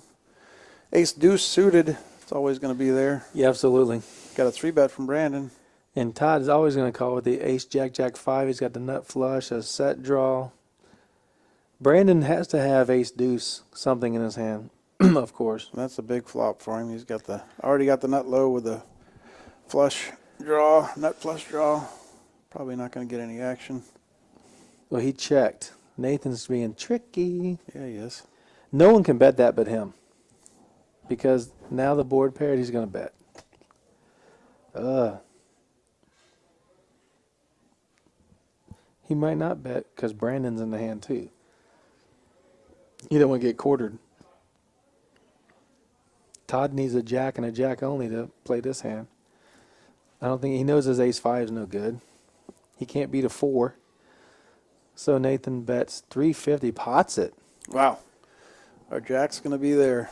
I can't imagine. Look, Brandon has the nut low. Can he get away from it? Yeah, he's going to get quartered if he It does. Yeah, he can't win. He's going to fold. He doesn't want to get quartered. Yeah. See? And Todd's not going to call with his jacks. Todd folds. He pulled away from the table. That's a definite. He can't He's call. sure thinking about it. Wow. He folded, yeah. Yeah. Wow, that was a good bet. Great fold for Brandon. He's had the nut low. He would have got. He bet what, 350 on the river. Yeah. He'd lost $175 plus, half 3/4 of the pot. So Yeah, that was a disciplined fold. He's it's best very cases hard of- for other players to do that. I'm telling you, Yeah. Yeah, I'm betting 90% of the players look him up there. because it's hard for him to have the 4 to make 3 of a kind and the nut low. So you're figuring you're going to chop it, but 350 to win 150, it's very hard to call. And then you're going to lose 3/4 of the pot if you do call. Right.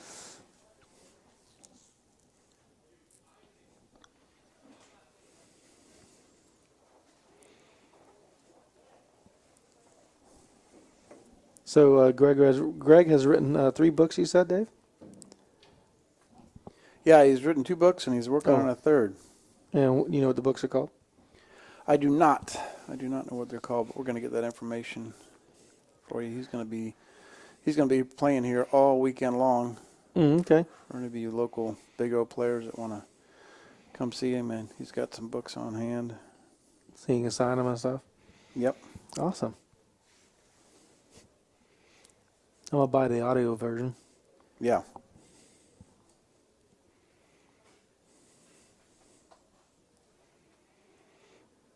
Looks like Augie threw out a bet and Todd snap calls. A mere 35. The low draw gets there. Oh, the low does get there. Wheels out. Broadway's out. No flushes. So Todd is going to lead. $50. Augie called. Oh, Augie bet. Never mind. Todd called. So. Oh, Augie scooped it. Wow, Todd. I haven't seen Todd play like that too much, where he calls a bet and doesn't get something out of it. And Todd is a regular Big O player? Yeah. Yeah, this is a very strong lineup for Big O. Got some of the best Big O players in town. Absolutely. This is gonna be such a tight table. I mean, it's hard to go there and think you're gonna win money because everybody's so tight and you can't call if they bet and they can't call if you bet. I mean, Augie got very lucky that they both had hands where I'm surprised Greg called with his queens against that king board. But then he wrote the books. Right. He wrote the book.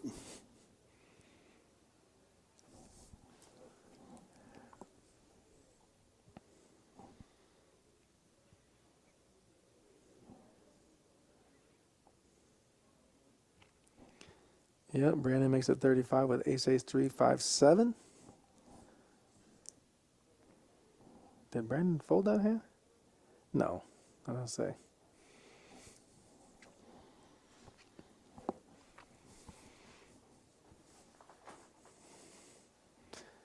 Is that right? Greg's in the hand with Jack 935. It says Daniel, but Daniel's not at the table, so it must be Brandon. Brandon bet 65.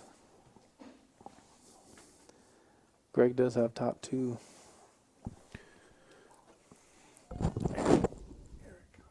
Oh, he turns a full house. The nut full house. Brandon has to check. He's not going to bet this.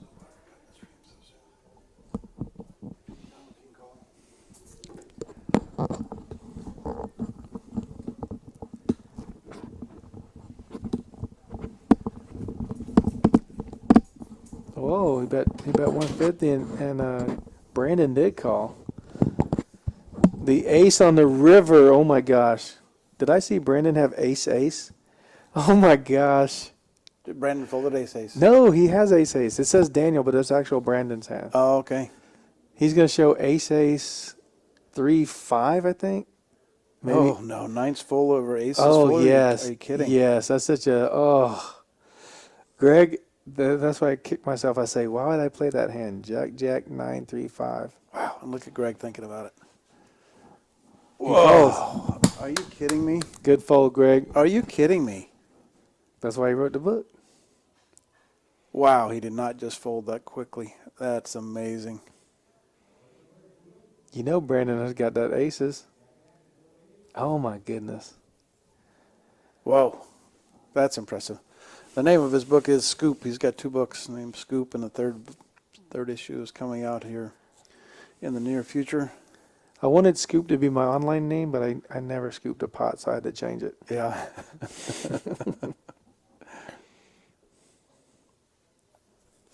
Wow, Brandon. What a catch.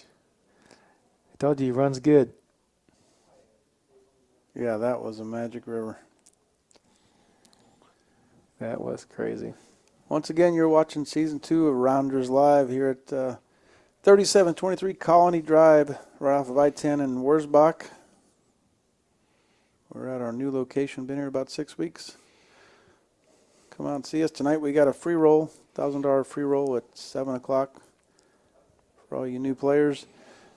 And we've got satellites running all this week for our big tournament, Thursday through this Sunday, the 150,000 guaranteed Poker Masters. Looks like Augie did get it from the table to go play the satellite. I bet you. I figured he'd jump in there at the last minute. So he did well. And as you can see, the chairs got cleaned. Table got cleaned. Todd shifted over. We got King. We got Ace-Jack suited. I'm surprised at 8-6-5. I guess, Han needs an ace on the flop to continue. At least that's what I look for when I play that hand. If I do, if I can limp in for $10, but Anderson raised to 40. Nathan called 30, so he's got to have ace deuce in his hand. What do you think about that raise? It's just to get some pot built, hoping you hit, but then you get counterfeited like that. You can't feel good about your ace nothing. Ace 9, top 2 pair. Yeah, interesting. So Ace 9, top 2. Han's not going to fold, I don't think, the rest of the hand unless the flush comes out with a big card because he has the second nut low with 5-3. 4-3's the nut low. Draw is just a draw. Yeah. But he's looking for a 4 to make his high, and he's hoping to make a low. Not a heart, right? Yeah. Nathan leads out for $100 once everybody checks, trying to take it down. Wow, Han calls there. Wow. I don't know much about this game, but I'm not calling there. I can't call it. I Yeah. wouldn't even play the hand, to be honest with you. Yeah. Because now, Yeah, I guess if you're going to see the look, top of that. oh my gosh. Yeah. Now he's got 2 pair, which is no good. And the second nut low. And you got Todd and Nathan who are super solid players. And Han's solid. I'm not saying he's not solid, but Yeah. that hand's a little marginal to get mixed up with because it's hard to call $300 when you have second low and no high. And Nathan could be betting a flush with a 3-4 low. Yeah, he's facing a big bet here with second He's nut low. potting it. I don't think he's betting a set. I think he has the nut low with a flush maybe in his hand. Yeah, he's got to have you got to think he's having has a flush there leading out. And Todd calls. The board didn't pair.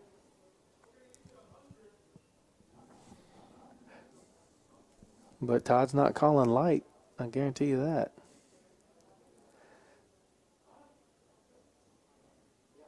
Oh, Nathan bet 9. He called? He potted it. So someone has the nut low. Look, flush with a nut low, just like I said. Yeah. Nathan has a nut low with a flush, and Todd must have a bigger flush. He's not, unless he has a 3-4 and got quartered. Can't imagine he's making that turn call with just a low. Look, 3-4. he did. He did. He sure did. Yeah. What do I know? He was thinking he had a set or a flush, but he's Right. getting quartered. I said, there's no way he's betting without a flush and a nut low. Play with these guys way too many times to know that they're not putting $900 out there with a big hand. That's a big hand. Right. The nut low and a flush. Yeah. Yeah. So he got quartered there. Mm-hmm. There's our plus minus. Augie, look at Augie, $510 winner so far. Nathan up 960. Yeah, just in that one hand. Yeah, yeah. Most likely, all that came from that one last hand.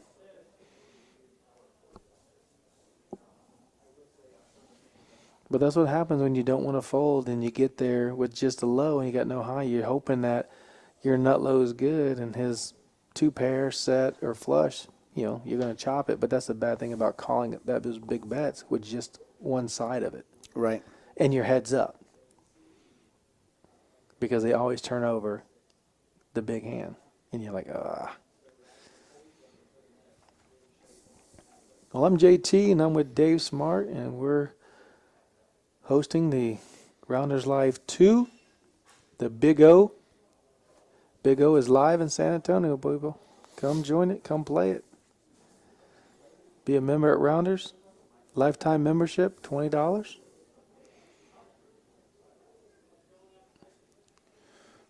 Get on the streams. We have a stream this Tuesday or Thursday, did you say? This Thursday? This Thursday. Yeah, we're going to have a round of each of PLO and Hold'em and 125 Hold'em, probably 5-5 Hold'em, and we'll be streaming one of those games all night long with Suited Superman, Fireman Scott, and our local poker traveler, Cedric Trevino. It's going to be a lot of action. We'll have the wait list so you can sign up on Poker Outlets here up tomorrow. Get signed up there so you have priority seating. We got 10 cash games going right now at Rounders. If you like Big Action Congress or 125 Hold'em, 1-2 Hold'em, we're known for having the biggest action 1-2 games. They call it 1-2, but it plays more like a 5-10 a lot of times. This is the best part about the game is being behind the scene because I've never lost money talking about the game. These guys are passing chips around.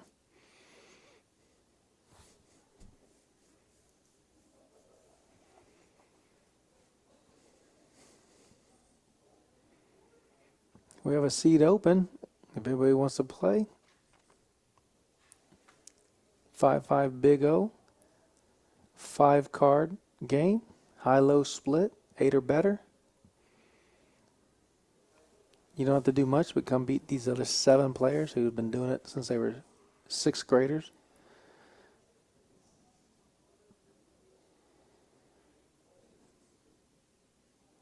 Playing Big O all their life.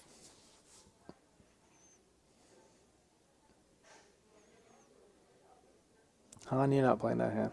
Oh, he must have heard me and said I'm going to do whatever I can to not do what JT said.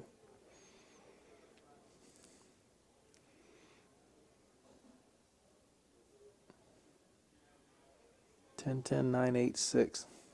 Brandon checks. He's in the straddle. That's why Hans called. It's $5 a call. All low cards. So Todd, I would say, has the better hand.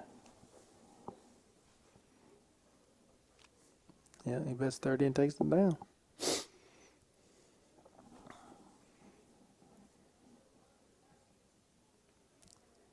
Looks like Nathan's taking a quick break, getting a little bite to eat.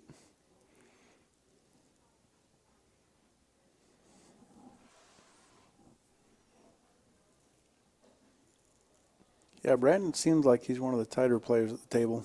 And I know he's one of the better better players in town, so that makes sense. He plays super premium hands, that's for sure. Yeah. And he gets there all the time. You turn the nut full house, and he's in a river to better full house. It's gross. But you look at it, you go, why was that hand played against that hand? All you can do is lose.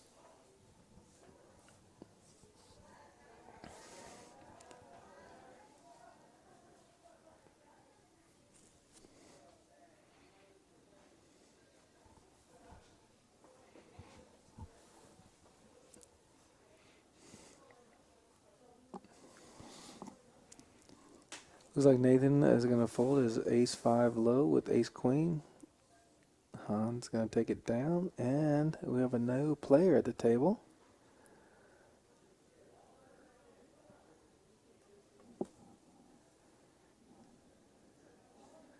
Have all our big O players. I'm trying to figure out who it is with these masks on these days. It's sometimes difficult to pick out your friends.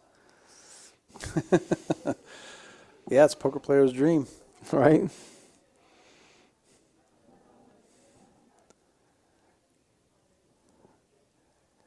Someone's making the round saying, hey, hey, hey.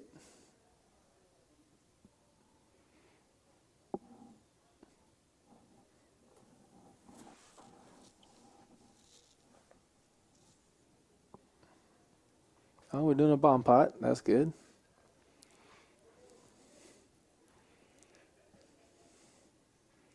So the bomb pot's going to be 2 boards. Everybody gets 5 cards, of course. Same game. Just no burn on the flop.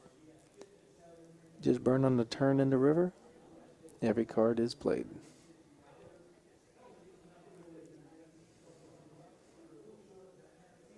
$80 in the pot to start out with. So a pot bet is equivalent to what's in the pot, or what's in the pot plus what someone bets out ahead of you if you want a free pot.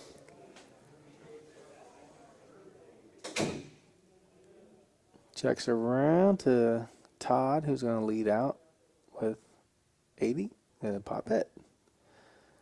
And it folds around to our, I'm not sure who our new player is in seat 6. 5, excuse me. Todd's in 6 now.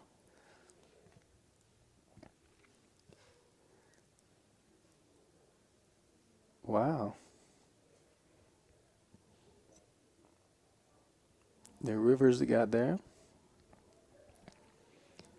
Coming to the game the first hand, buying for a dime and get all your money in. How can that happen? Wow. 350, 375 on the river from Todd. He's going to go all in. Todd snap calls, and he shows us.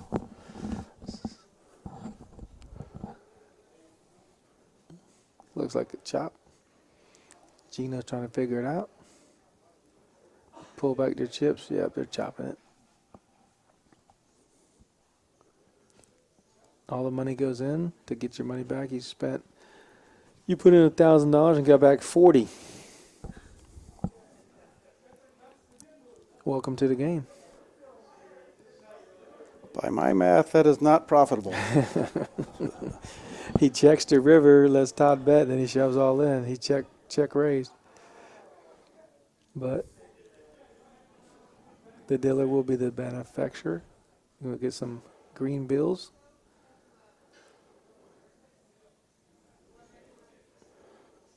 We are going to bring Greg Vail in here in a moment. He's going to guest commentate on some of his play here. We're nearing the end of the stream. Yes, definitely want to know what he's thinking, especially about the queen hand. Yeah, you'll have to ask him about that.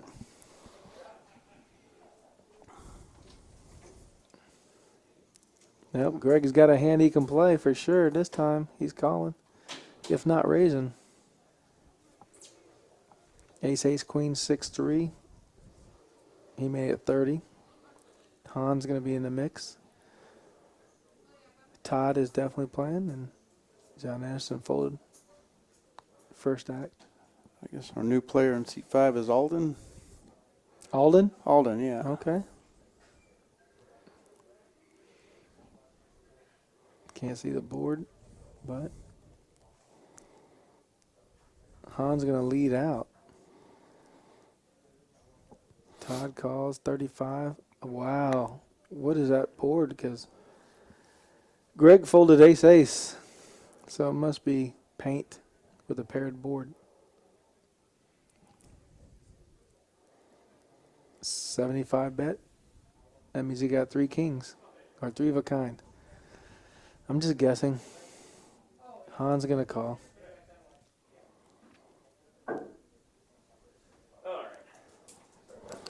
All right, I'm going to turn my mic over to Greg Vail. He's going to give you some thoughts on his plate.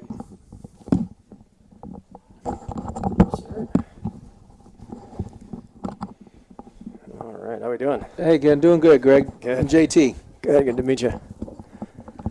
So we were watching you play a little bit, and this last hand we just saw you had ace-ace, 3, I forget, but Han let out on the board. I don't know if the board had paired or not. On the flop, we couldn't see it. But he had bet, I don't know if it's king flop or something. We didn't get to see it. Oh yeah, king something. Yeah, usually hands like those don't get, when they're multi-ways, usually those bets, when a bet and a call goes in, you're going to see a king in there a majority of the time. Right. So but yeah, I played a lot of poker with most of these guys here. I don't know the 2, 4, or 5 seat. I've never seen him before, but all these guys, played with them for a while, and you got a lot of hours with these guys. Yeah, Brandon's played many hours with Brandon and Todd. Todd's in seat 6. Yeah. Of course, Nathan, I played with circuit events around with him also. Yeah. I haven't played with you at all, but Daniel played with, and Han I played a lot of Big O with, and then John Anderson on the seat 7. Yeah, John's a good buddy of mine. So this is the delay, right? This is the one on. Okay, cool. So hopefully we'll see some of the hands I've made mistakes on or not. I'm sure I've already gotten text about Brandon's or the nine's full. I just folded. Right. But That's a great fold. well, he's like I said, I played a lot with Brandon. He gets unusually stoic when he makes a hand he didn't expect. So Right. he Definitely got there. Yeah, and he just went snap stoic. I'm like, oh god.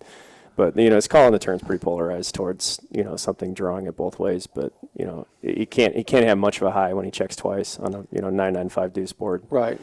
So when I bet about 85% of the pot, I think it was, he didn't think much about it. So if he's opening from early position, then not thinking much about that, he's going to have a pair of aces in his hand usually most of the time.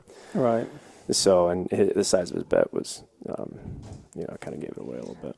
Yeah, he had aces with a low draw, so I'm figuring he got, I don't know, when the 9 peeled off, I was like, goodness gracious, Yeah, but that's why I made the bet I did on the turn, is that betting about 85% of the pot there, he's not going to have the right price to draw at anything, even if he has 2 overpairs and Right. ace-3. But he can't have ace-3 because he didn't bet the flop. So it was it's either a bluff or nothing, and it's just he's not going to fire there he's solid, yeah. into what I'm going to have a 9 there most times at least. So it was, I've seen a few hands like that with him before. Yeah, absolutely. But it's great that you guys put this together. I think I really appreciate it. This is, anything to grow the game, and when people see that, this group's not going to be probably, punting chips around too much, but, with 4 tables out in the main room going, chips can fly around in Big O a lot. Yeah, you get different scenarios. Like we were saying, this, the only way you can get chips moving around here is big hand over big hand. Yeah, well, most of these, most of these, they're all played so much with each other that it's the same group of guys, so everybody, knows what everybody else is doing, Right. And so it's Like we did see you play a hand against, I want to say, Augie. He left and he was a shorter stack. I don't know who hit and runs the live stream after 60 minutes, but whatever. Yeah. But you had queens, and there was a king on the flop, and he had like the nut flush or Yeah, it was king 8-9, 2 clubs. I had right. queen 10 of clubs, I think. Yeah, Queen 10 queen, deuce, queen. queen 10 deuce 3 or something like Yeah, that. you had a 10-high flush draw. Yeah, and a lot of times, boards like those king 9x, generally you're going to get a C bet through, which my bet is essentially a continuation bet. Right, because, right. I only have pair of queens, But, King 9X and paired boards, generally when you're 2, 3, or 4-handed, C-bets will get through on King 9X or, like a 5-5-9 or Jack Jack 4. Those generally get through more times than not, especially having the 10 of clubs in my hand. It's, it's kind of an important card to the makeup of that board. So with 2 of the queens, 1 of the 10s, it's generally I'm going to get action from the nut flush draw. I'm going to get action from... I'm going to get raised by a set, but that's about it because a lot of the draws are blocked out. So it generally those get through. So when it goes call, I'm done with it. I'm just totally done with it unless I improve. Right. Well, when you bet the continuation bet, I said, okay, well, that's a filler bet to make sure you can see another card. And you got one caller, and then Augie shoves all in with ace king of clubs. Yeah. And I was like, wow, I thought he had a set actually. I said, okay, he doesn't want to see no more cards. Yeah, and it's fine if he has a set. You don't want him to have the exact hand he had. Right. Which is like a pair and the nut flush draw. Right. But I don't mind action from a set at all. Right. But I don't, it's but the amount he raised. I mean, if he's 2.5, 3xing the bet or more, then it's a pretty easy fold. But since he had already had his chips counted out, so it is what it is, and you're just forced to peel there and just hope for the best, which sucks. I hate doing that, but you break out the $190 left or whatever with there's going to be 1,000 in the pot after a call. It sucks. You just have to take it. Yeah, and the board paired right away, and I said, okay, well, we couldn't see all the cards, but I'm like, 90% of the time, if I'm in that hand, someone's got that 9 blocker and hits it, and I'm like, gosh. Well, it's once the board pairs, it's going to shut down the action. Yeah, there's a dry side pot, so I can't make a move on Vieta at all, because there's nothing to win. So you're just forced to just play it straight out the way it is. Check it down and. Oh, well, there we go. Well, we weren't getting that earlier, so that's good. Okay, that's good. Yeah. But hopefully we see some some around eventful or some eventful things. I mean, the double board bomb pots that's something that's unique to this area. Nobody else does that. But well, give us a little bit of information about the books you got out. I just released my 3rd book. It's going to be the 3rd of 4. There will be 4 in the series eventually. I've done 1 a year since I think it was 18. I think was my first book, and it's written to explain Big O and high low in general to people that understand Hold'em, that play Hold'em, which is right in the title. For the Hold'em mind, and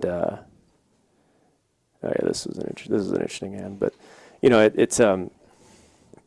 I found that the easier it is when you explain things in ways people understand, not the way you understand them. Right. They can learn better.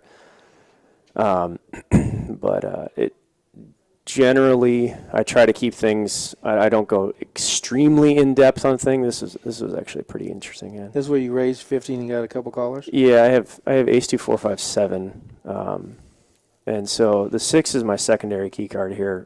Obviously, the primary is the 3, the one I'm missing, ace 2 4 5 7. So key cards are the ones you're missing to make nut hands. And you must have to make a nut hand. The 6 is my primary, or is my secondary. So a vast majority of the available turn cards in the deck are going to improve my hand some way, since I have the secondary key card available. And so as you notice right here, if I get my primary key card, which is a 3, I make nut. Right. And that's you're always looking at the chances and probability of hitting the things you need to hit. And here, with that secondary key card, it makes it that much more powerful, is because the chances of making a hand, backing into a hand, are pretty strong. Do you have a flush draw with his hand as well? I did not, actually. I think I had, I don't remember, actually, if I had clubs. I think I had diamond. I think I had nut diamonds. But, those key cards are really powerful if you understand the primary and secondary, which I explain in all the books. All the books? Yeah, the concept's introduced in the first one, but I build on it in the second and third. But, each book is designed, beginner, intermediate, advanced, professional. 4 will basically, I'm not going to introduce too many new concepts in 4. It's going to be more of a full-blown review, and this is, now that you know all this stuff, here's what you do with it. Here's what you can do with it. But number 3, the one I just released a couple weeks ago, is what you need to build a professional game. You can't play for a living or play at a professional level without this set of skills. Okay. So it's tried to cut it down a little bit. The original manuscript was about 700 pages, so I had to break that into two and cut out an inordinate amount of content because otherwise it would have been like. I made a little joke about one of your books. I haven't seen them, unfortunately, but I'd like to get one. But I said your first book was almost the same size as War and Peace. It wasn't that bad. It was only like 220 something pages. Okay. 2 and 3 are both, I think, 265 exactly, or 268 or something. So I tried to keep them on the lower side of the thickness. Gotcha. The other 3 was supposed to be enormous to properly explain everything the way I wanted to explain it. Mm-hmm.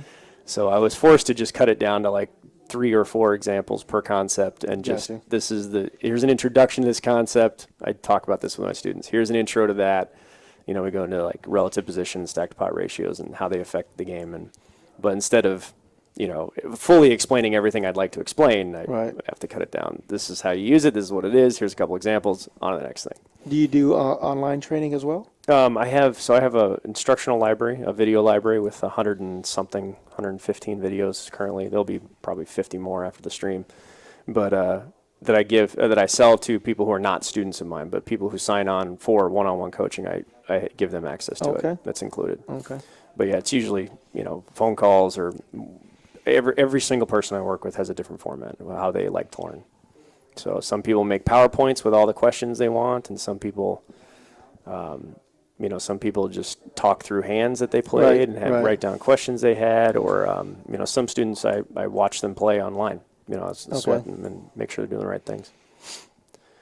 But it's a lot of fun. It's a pretty rewarding, actually. I really enjoy coaching people that come to me that have no idea how to play Big O, but they've been Hold'em players or successful PLO players for a long time, and they want to learn, and then within a couple of months they're just I have my best month ever. Absolutely. One of my students that called me up a while ago, said he paid for his kid's college tuition in 11 months. I was like, there we go. That's what we're shooting for. That's strong. That's what we're shooting strong. for. Yes, sir. So yeah, because you get all the Hold'em players come by and go, it's too much gamble, too much. But then once they convert and start playing it, that's all they want to play. So that's actually a pretty big misconception. A pretty big misconception behind Big O is that because it's so crazy and they don't understand it, therefore it must be lucky. Because I don't understand what's going on, there's so many variables that it must be illegitimate, or it must be whatever. Right. But it's Big O to other forms of poker is kind of like chess to checkers. There's just so many more variables, and there's however many billion ways to deal out 5 cards in one hand. There's an extreme amount of variables, and more variables means more mistakes. And more mistakes means more profit. I mean, it's so hard when someone flops a flush and you have the nut low draw, the nut flush draw, a straight draw. Yeah, you can't get away from the hand. I don't care what they bet. Well, and that's why it creates so much action. But therein lies the advantage: is anything finite is quantifiable. Right. It doesn't matter just because there's 24 outs to the high and 16 to the low does not mean that you can't figure that out. It is just simple arithmetic. You can figure out that 77% of the time you're going to make a low in this situation. You're going to make the high 58% of the time. Put that together, there's your equity. All right. So it is complicated, yes, but it is not impossible. One thing I found out, I don't know if you teach this in your class or students or just see it often, is like when there's a heads up and someone might bet $350 or $300 into a $150 pot. I mean, you got to call 300 to win $75. So I mean, without having a huge hand, I mean, I see a lot of players call that just to get half the pot. Right. And half the pot is $75. Yeah. So I mean, that's the equity that's not there that a lot of the novice players or people that haven't read the books go after for. They don't have a draw, but for only half. For half, and then the half they hope for half. Right. It's hoping for half, right. And there's a lot of the equity a lot of the mistakes that get made is that people will draw at only half the pot. I mean, I'm sure you've seen multiple times where I'm folding, or like just this multi-way hand that Brandon opened with. I turned a 6-high straight board 2-4-4-5. I had 6-3-7 in my hand, but 2-3-6-7. And but after bet the flop, bet the turn, it's one of those situations. If he's full, I'm hoping for half. If he Right. has a wheel, I can't. I have Yeah, to. you never- I have to get an ace to improve. And Brandon definitely had one in his hand. Via probably has the other one. Right. So it's 2 outs for 3/4 of the pot, which is not profitable. But a vast majority of players, even regulars, even winning players, will make that mistake and call a bet hoping for half, even if it's the nut high. It doesn't like. I see the biggest one I see is routinely is when the set of aces is the nuts, but there's a low available. Right. So like if let's say the board is ace 10, 4, 8, a hold'em player would see the set of aces as I have the nuts right now. I'm betting. Yeah, but if you don't have a low to go with it, you're Right. hoping for half. It's no different than having the nut low. So I Correct. mean, that's the one I see the most is that. Well, I have the nuts right now, but I don't have anything to back it up. Somebody else has just a random 2-3. They are over 50% equity. And no they matter hit the what. wheel card. No matter what. It doesn't matter if they have 1 out to beat you. Right. If you cannot win half the pot, that means you cannot have more than 50% equity. If they have literally 1 out against you, you're a 48% underdog. Okay. You just are. Right. And so it's hard for a lot of high-only players to wrap their head around, like, folding the nut hand right now. And it's like that's a hand. If you have a set of aces on a board of ace 10, 8, 4, and you get any action at all, and if it's heads up, you simply must Right. fold. You have to. You must fold that hand. It's not about what you have. It's not about what they have, or it's about what's possible and what's likely. Right. And it's one of the first things I tell students that I teach is that it's not about what you have. It's not about what you're going to have. It's what you're a favorite to finish with. Right. And then if you're a favorite to finish with something that is a winning hand, you still have to be able to profit from it. If you're a favorite to finish with the nuts, but your head's up and you can only win half, but you're not going to profit from it, there's nothing to be gained there. Correct. I got you. And then going the other way and saying, I'm not folding the nut hand. That is an issue of ego. Right. It's not your brain. I had it set how'd you get there, but You got Yeah, there on yeah, well, no, yeah. he didn't actually. Like Yeah. the just probability is better than just because you had a set, just because you had the nuts on the turn, does not mean you had the best hand. Like Right. the best And- hand is the hand with the best chance to win. and if you're betting and someone's raising with that, let's say the ace 8-4 board, just because they got 2, 3, 5, Yeah, and Yeah, you're some- smoked. yeah. It doesn't And matter it's- if you have they can't lose. Yeah. You can only lose. right. It's risking they are risking nothing to win something. You're risking everything to win nothing. Correct. I got And you. you'd be surprised how even regular players that will make that mistake, that will, just take huge amounts of money to the face. A lot of risk. with very little upside. And I have several hands in all my books where you have the nuts on the turn and the nuts on the flop, and it's a check fold, and that's something that high only players just don't can't wrap their head around. Right. But you can't just fold the nut. Yes, you can. It's not about it's not about what's going on now. It's about what's likely to happen. Dave, you got a question? You want to get in? No, it's okay. I think the last hand is going to be like 4 hands from now. Okay. Yeah, we were watching the hand earlier where Nathan let out with a bet, and Brandon called and Todd called, and then it went check to the river, and then Nathan potted it. He had a pair with nut low. Yeah, that's a pretty good spot to try and bluff with half. Right, and then Brandon had nut low with 1 pair, but it was 6s, and he folded. Yeah. And we were talking about that's such a good fold because why do you want to get quartered? Well, and that's those two have played enough together. When Nathan makes that bet, he's not doing it as a bluff. He has one side or the other. So in that situation, a player that is remotely competent, which Brandon of course is, he's going to know that if he has one side or the other, I have one side now. How does my other side play against his entire range that he could be doing that with? Right. If he's doing that with the low, how likely isn't my 1 pair is the best hands? Probably not very much. But, if he happens to have like top set or the nut high and no low, then, is it likely that he checked 3 times with the nut high or checked twice with the nut high and waited till the river to bet it? Not really. Not likely. So he's more inclined to call there with a nut high rather than a nut low. Right. But if it goes the other way around, then he can make a different decision. One thing I found out, I play Big O every day, almost. But one thing I found out with the people that play off this table is that they bet the pot when they have the stone cold nuts and they can't get any money from.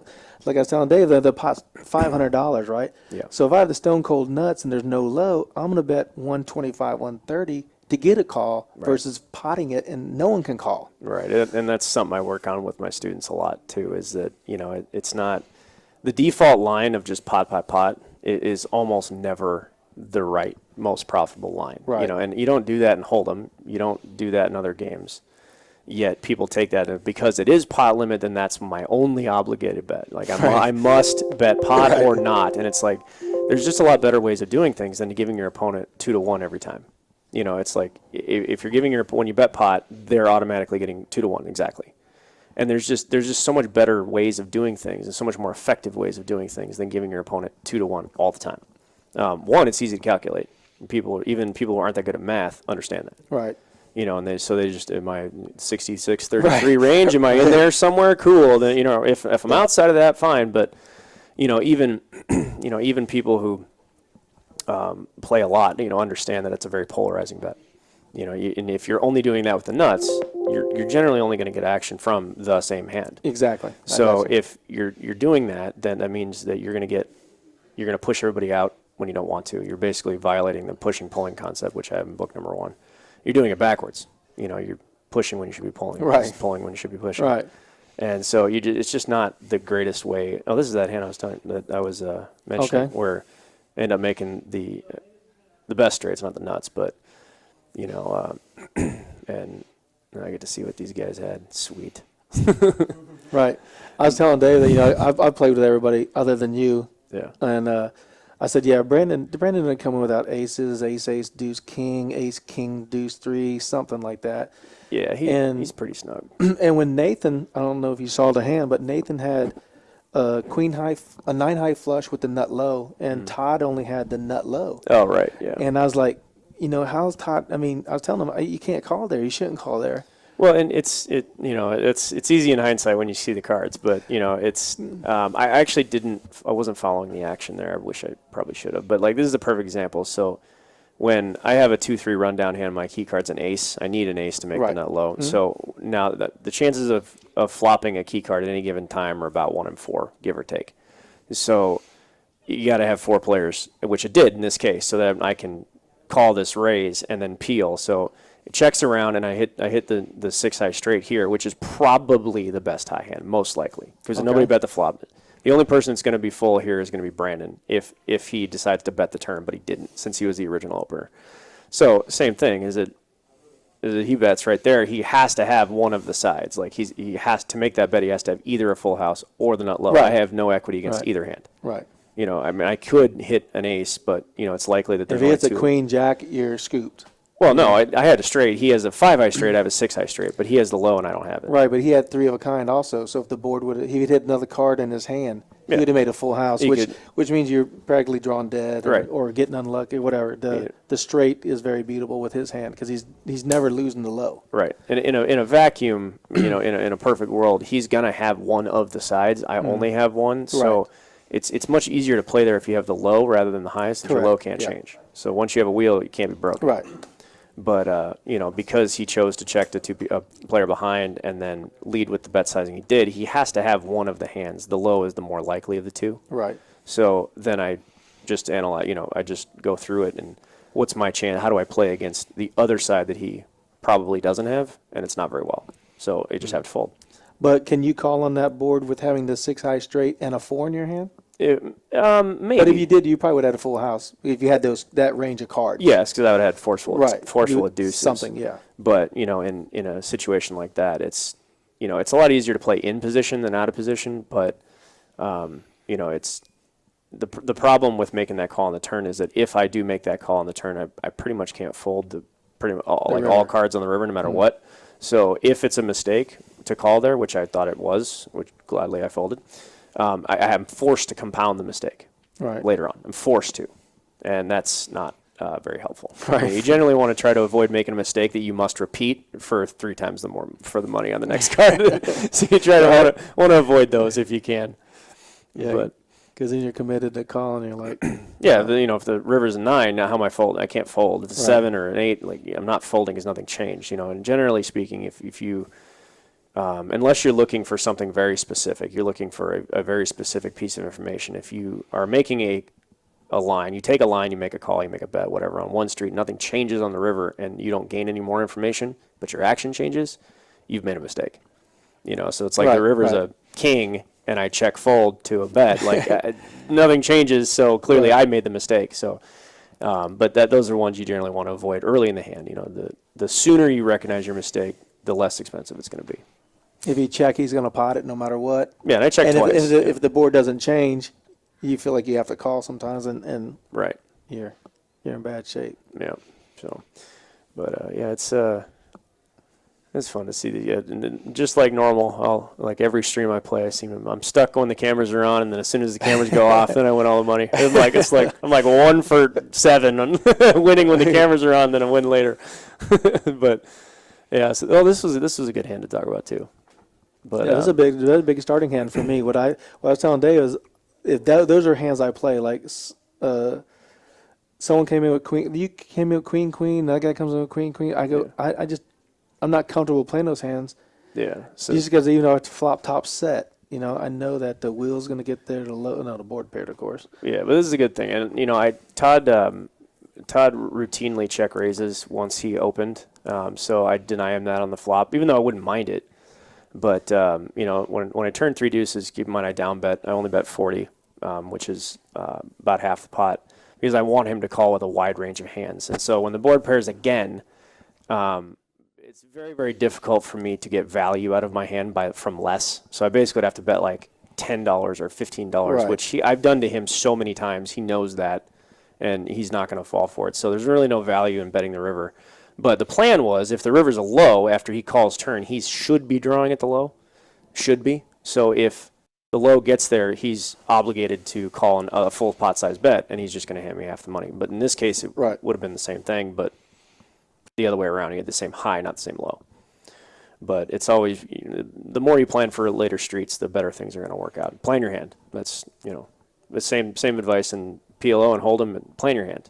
As long as you have a good plan, you stick to it, you should be all right. But It should be last hand. the last hand? Okay. There's a last hand tonight.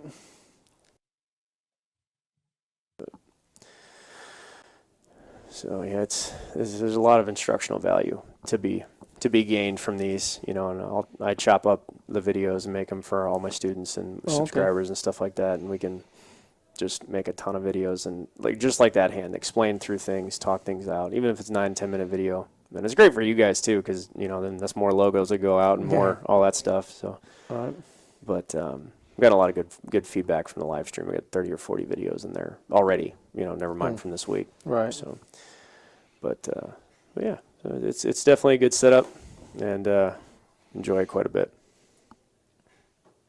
But since you guys are turning this off, I'll get back to it. But appreciate it.